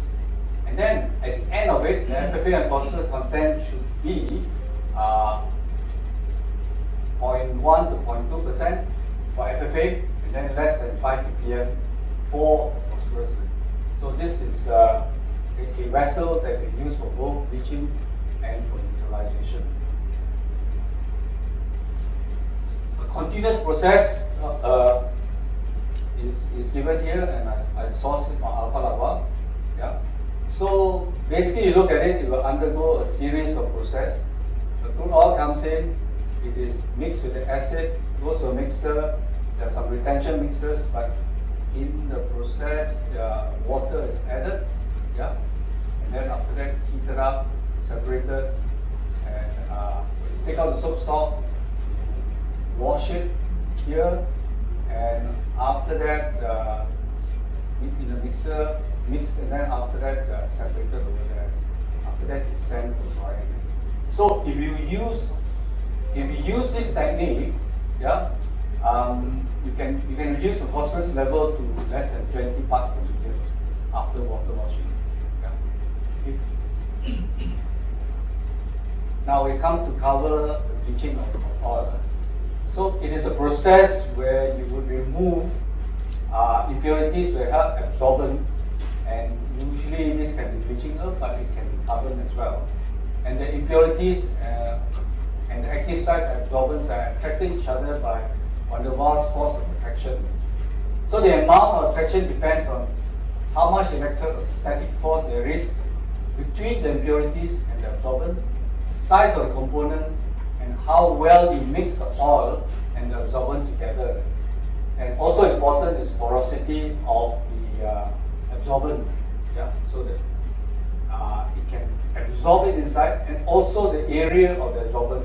Of course, the larger the area, the more it can absorb. So I mentioned again the color of oil. You can remove red color or you can remove green color, carotenoids and chlorophyll. So what are the benefits of bleaching? You remove the color bodies. You reduce trace metals as well. These heavy metals, calcium, magnesium, iron and sodium. You reduce the non-hydrolyzable phospholipids. You can also remove the decomposition products, aldehyde, ketones, polymers, and non-triglycerides.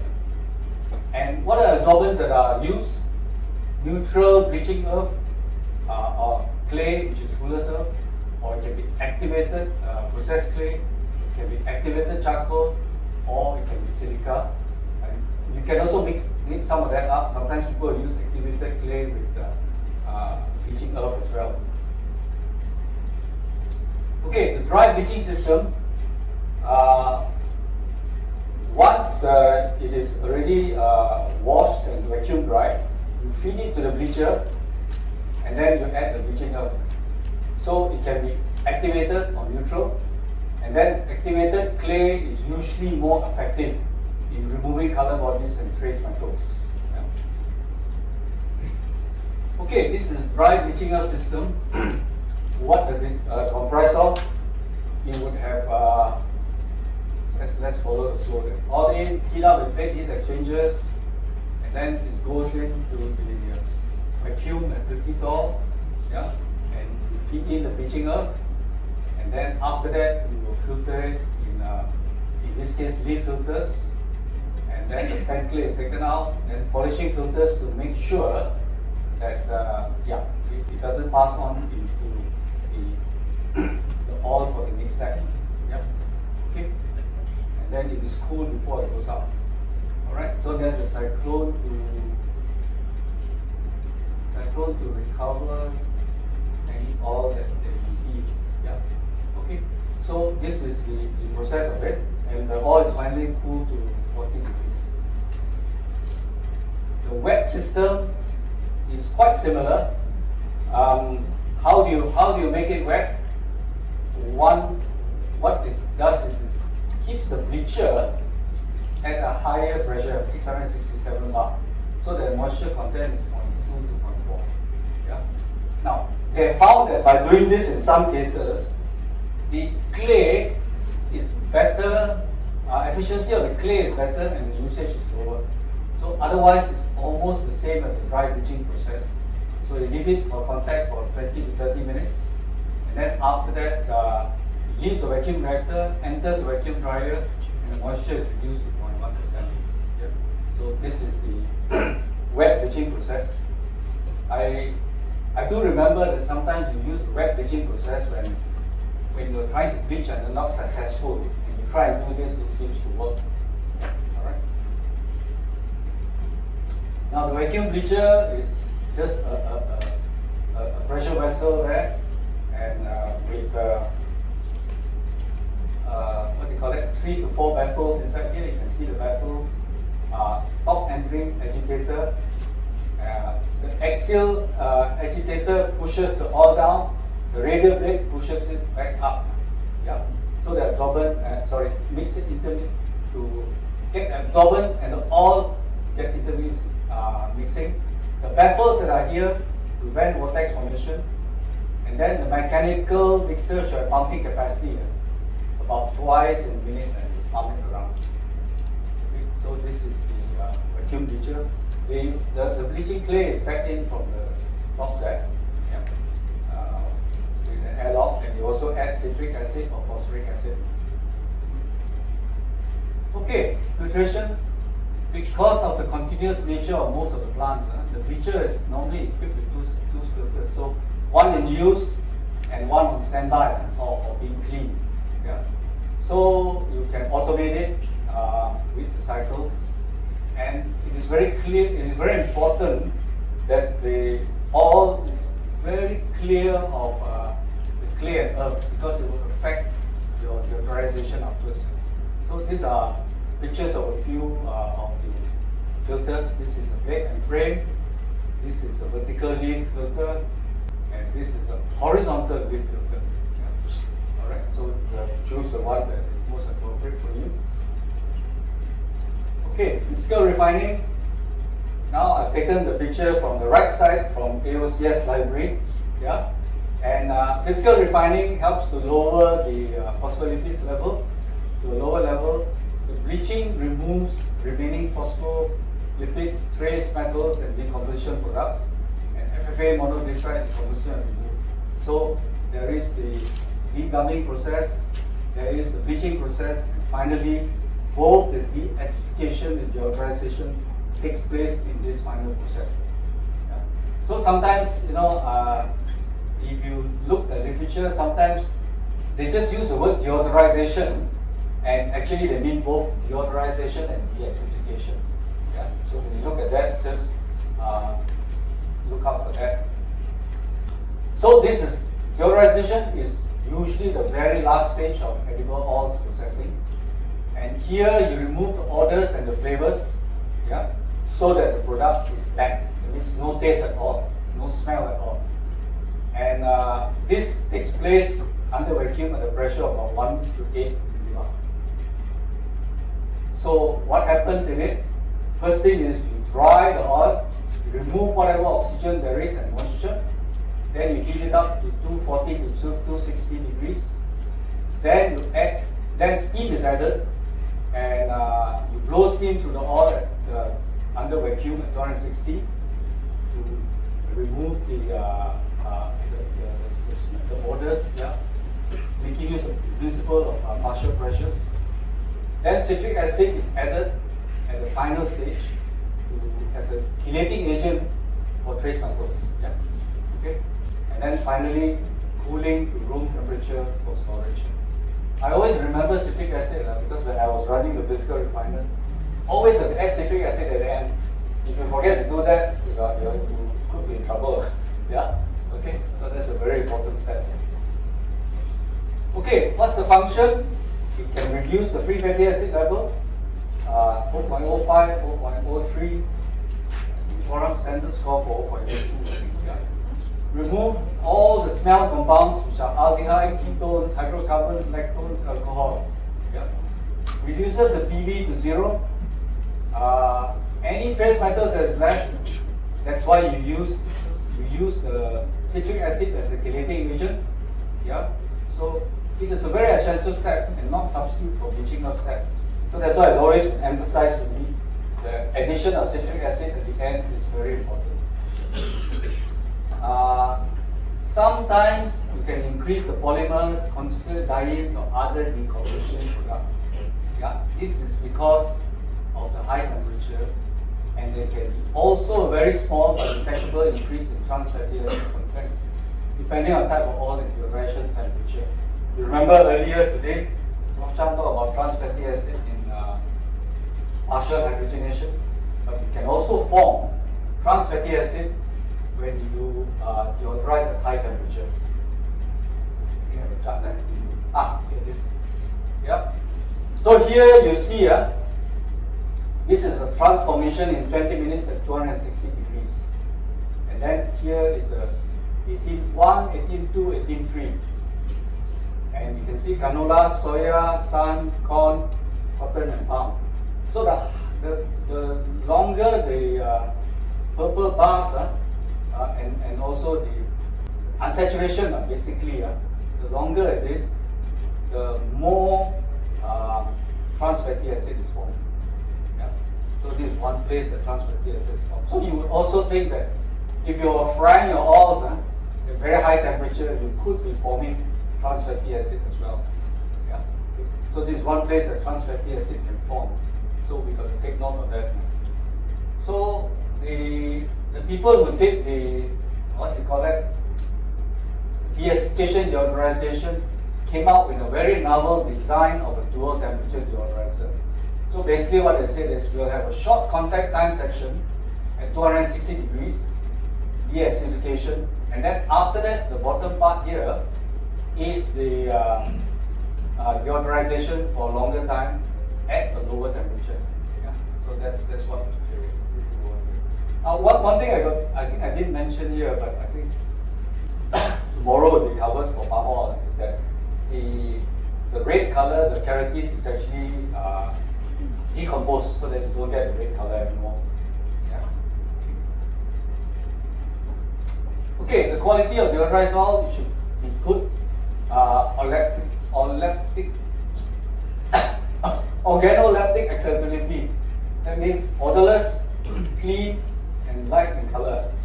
That's the physical attributes. And I still remember that very well because one of my jobs as a young refinery manager was to taste the oil after lunch. So when it's 1 week, 1 month, 6 months, 3 months, 6 months, okay. When it reaches 12 months, it's terrible. Yeah, so that's a job. But later on, of course, you get more senior, you get somebody else doing it. Okay. So the chemical attributes: low free fatty acid, low peroxide value, which is a measure of the oxidation. Maximum antioxidants still remain in there, and less composition of decomposition products are formed, like ketones and aldehydes. This could be carcinogenic as well. Yeah. Okay. Now there are 3 types of deodorizers: the batch, the semi-continuous, and continuous. So this is the batch one. So basically, it's just a vessel there. Yeah. Vacuum vessel, dish or cone heads. You have heating coils inside. You inject steam inside. Yeah. And then yeah, that's it. You create vacuum there. Very simple to use. Yeah. All right. Next one is semi-continuous, and this is you actually have trays inside there, and they drop from one to the other to the other to the other. Yeah. Finally, this one is the cooling.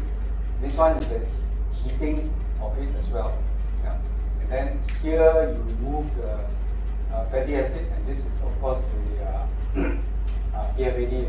Yeah. In the case of palm oil, yeah, fatty matter that is separated out. So this is the semi-continuous process. So you spend a certain time there. After that, it drops to the next one. Sorry, it will drop from here, then the next one will drop here, and then the next one. Yeah. So this is semi-continuous deodorizer. So finally, of course, it is cooled before it goes out. And very important, somewhere here you will inject the citric acid. Continuous deodorizer. This one operates continuously. Instead of dropping from tray to tray, this will be a continuous one. Yeah. And I think our what do you call it? Our Petronas friends and so on will be more familiar with this for your oil and gas refinery. Yeah. Okay. So I don't want to explain this, but you can see that this is a continuous process. And one of the nice things about continuous process is you're going to see a lot of heat recovery. So what happens is the cold oil, the hot oil coming in will heat the incoming oil so that you try and recover as much heat as possible. Okay, so I think one of the things you like to do as operating the plant is you want to compare them. So let's just have a look at the 3 types of batch: semi-continuous and continuous. Suitability. This is for discrete batches, specialty products. Yeah. Here, semi-continuous for frequent changeovers. Yeah. and can only be used with deodorization. Continuous, where you produce very, very large volumes and you don't have a lot of changeovers. Yeah. Stripping steam at a pressure of 2 millibar, this will use 3 to 4%. Semi-continuous, 1 to 1.5%. And then continuous, we use a lot less. If you use a pack column, even less. Okay. Production rate, well, quite little, 7 to 8 hours per batch. Yeah.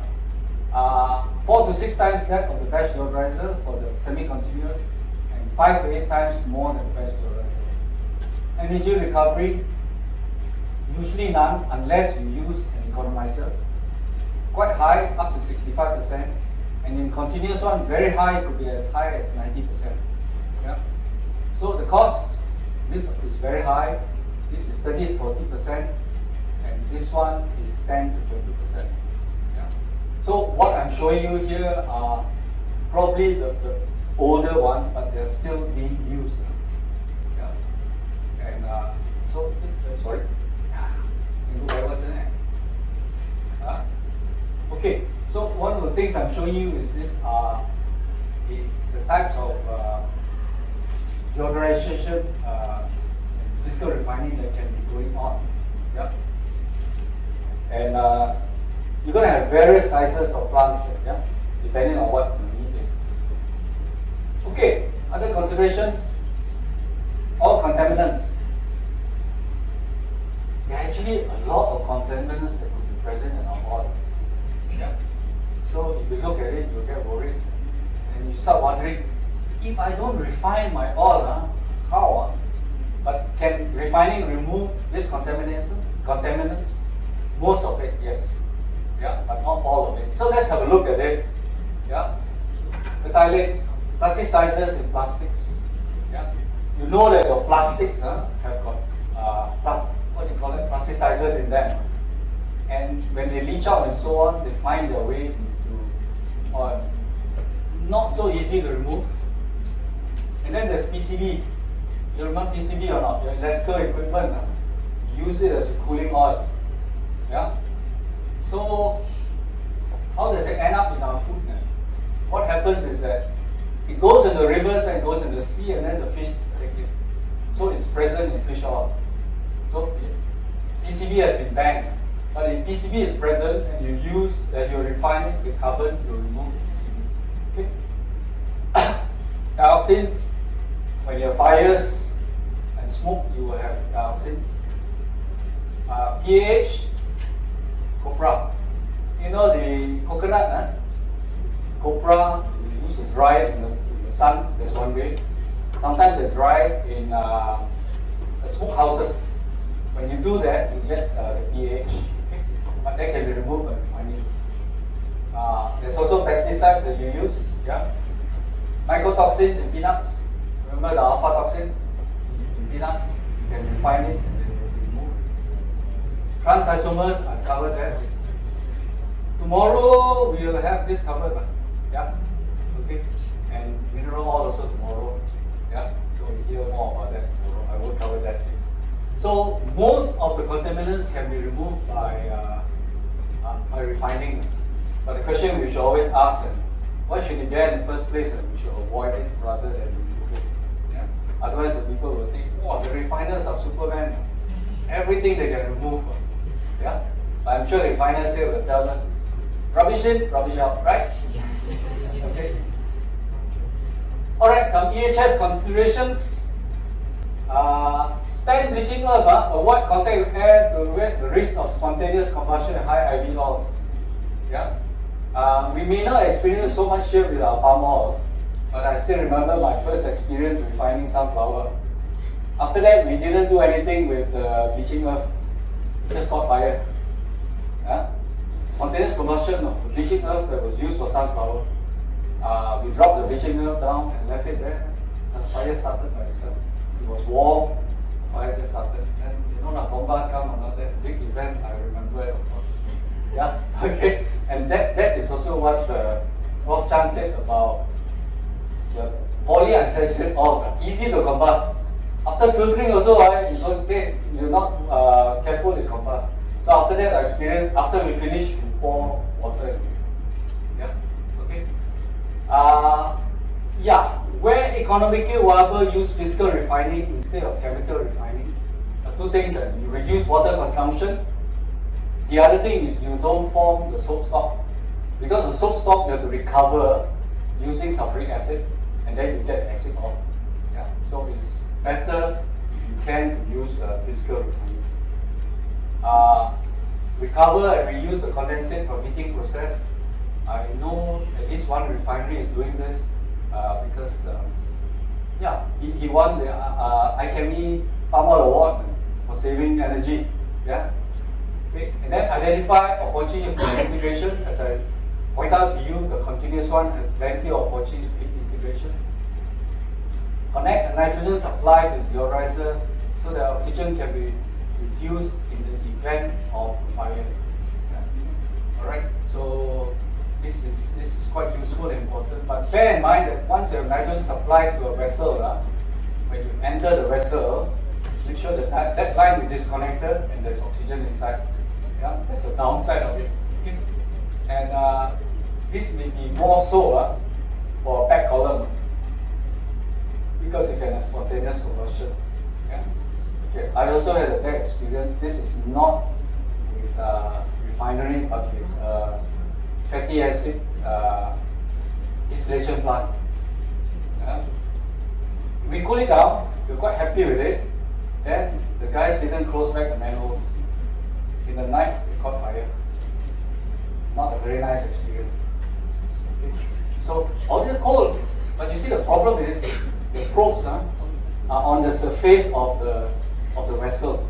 It doesn't go inside the packed column, so you don't know that it's still hot inside there. So, well, those are the things that you learn and you never forget because of fire in your distillation column. Yeah.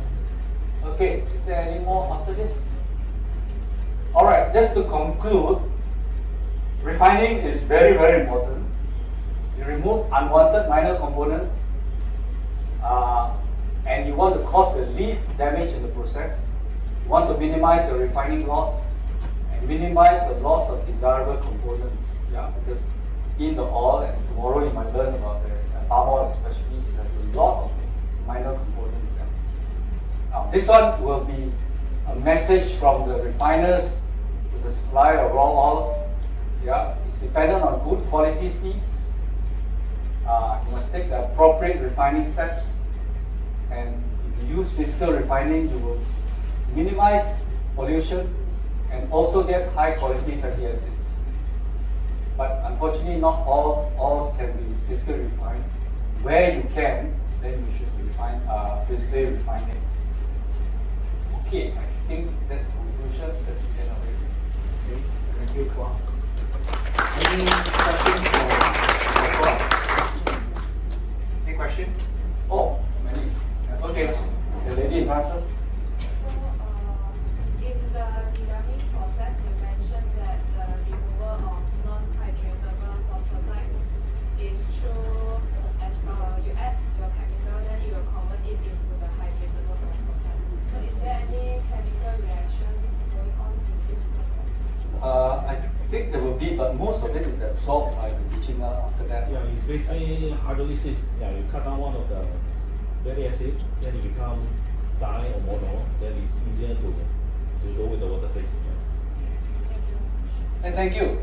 That's my panel of experts. Okay, thank you very much. Okay, next question. Somebody present. Yeah. Yeah, you mentioned some considerations of ESH.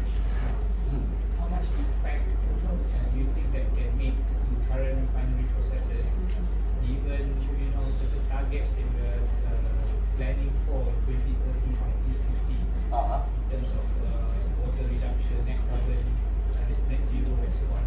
How much impact do you think that can give? Or are there other technologies that you know are coming up with the horizon? Let me answer the question about what can be done. Yeah, and maybe the technology one I'll leave to our speaker tomorrow. Any new technologies that are coming up? All right. Okay. So what can be done? One of the members of POP6 is running a refinery, and he's actually done a lot of small things.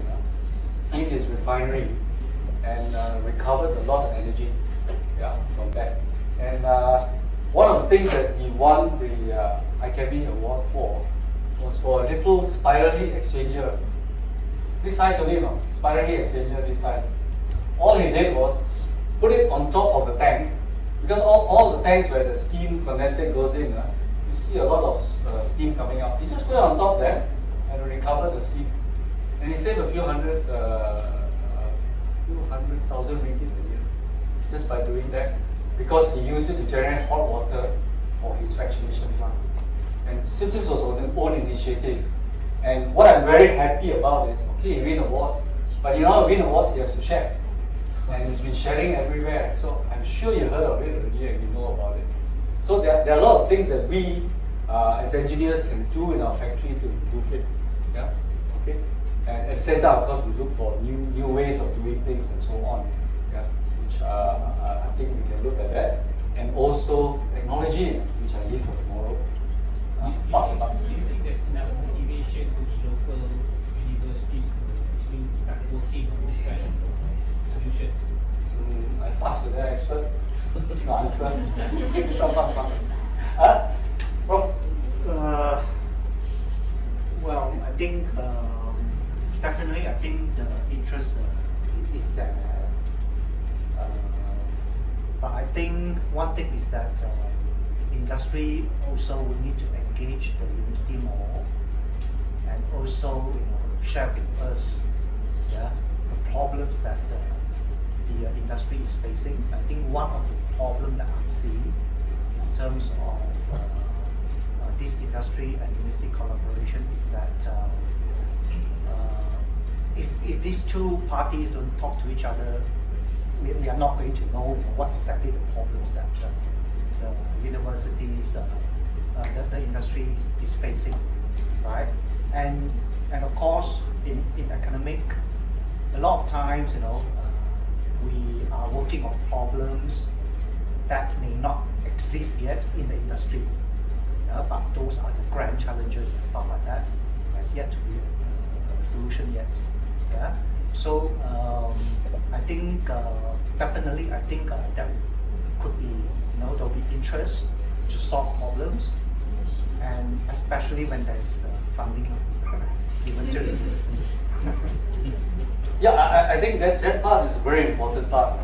The universities is, it's not self-funded. It has to spend it, and industry also has to be willing to help work with them to do these things, and then there's some investment in it as well.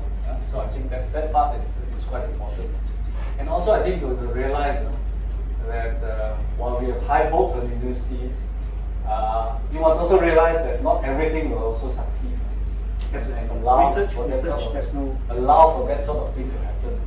So because a lot of times we are looking at trying to do research that will yield results very quickly.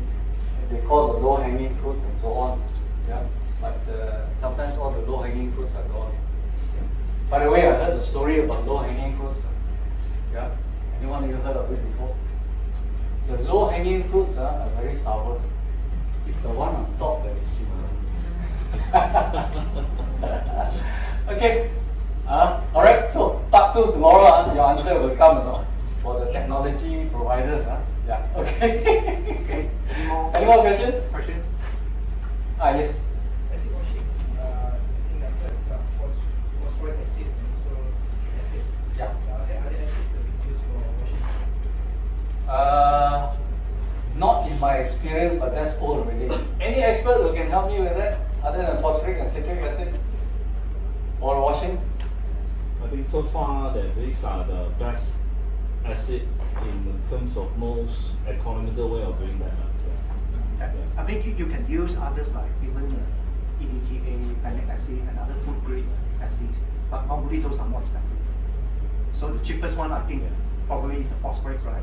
Phosphoric and citric Followed by acid, yeah. citric acid. And phosphoric is still more efficient in terms of the For dosage. gummy, yes. For gummies, for the Use chelating, less, use citric Yeah, acid. yeah. It's used less phosphoric. Citric, you have to use higher concentration. Any other expert view? Yeah. Okay. Okay, I got a very good panel. Any more questions before quiz? My questions are very simple. I expect you to score 100%. Okay. Only 2 questions, right? Yeah, only 2 short questions. Okay.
After this, can go home.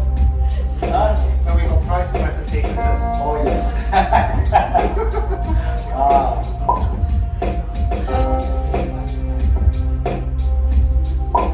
Any more? 30. 26.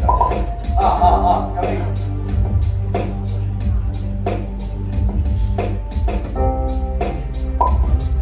Okay. Hey, ciao already. Okay lah. Hey, come back. Okay.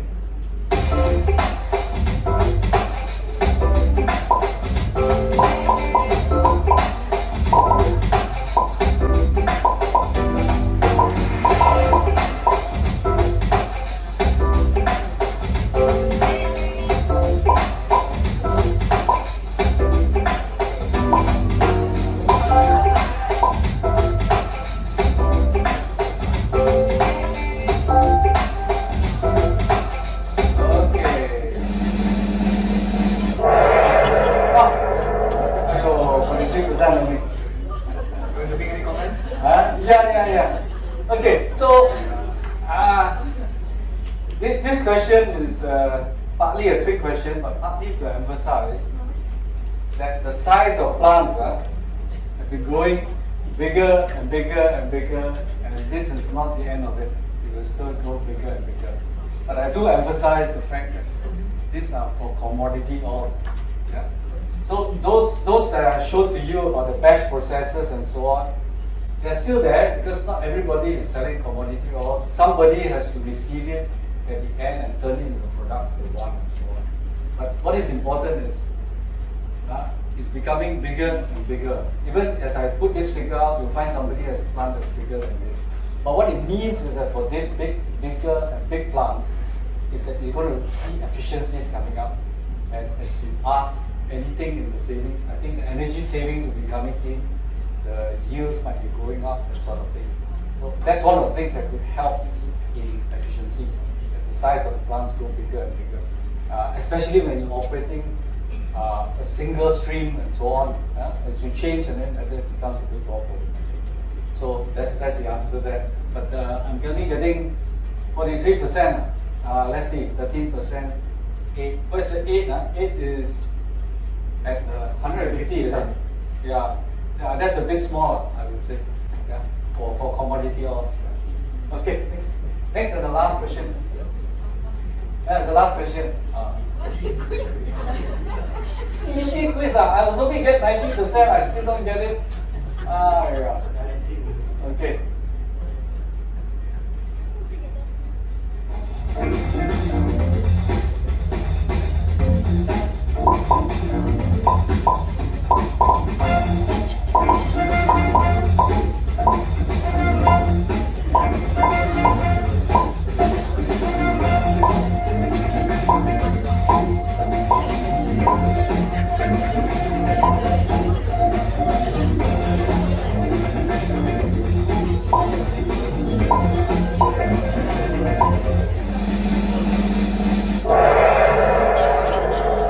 Aduh.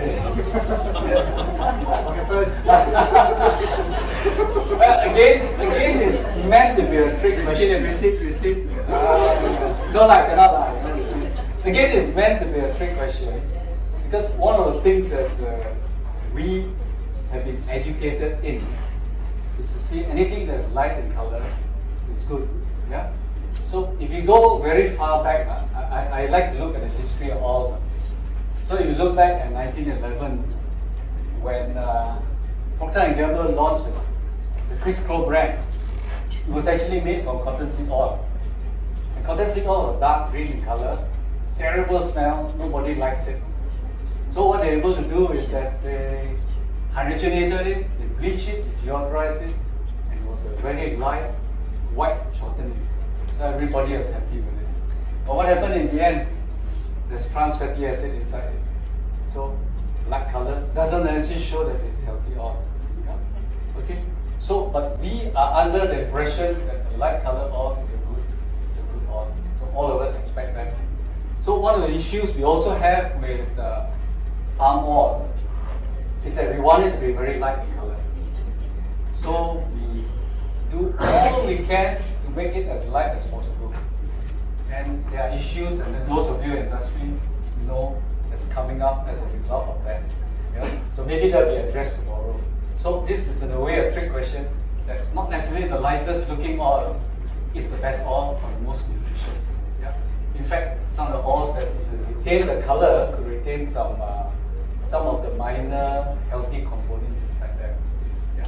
So that's the quick trick question there because of the way we've been told anything that's light in color is good. Yeah. All right. So that's the trick question. So it's my fault for not getting 100%. Okay. Thank you very much. All right. Thank you, Qua. Thank you. Round of applause. So this brings to the end of today's program. Just to sum up, I think today we have covered 5 modules. We start with oil and fats market, and we have oil and fats chemistry, and then we have covered upstream processes, so oil extractions, and refining is stream. So tomorrow we got another 5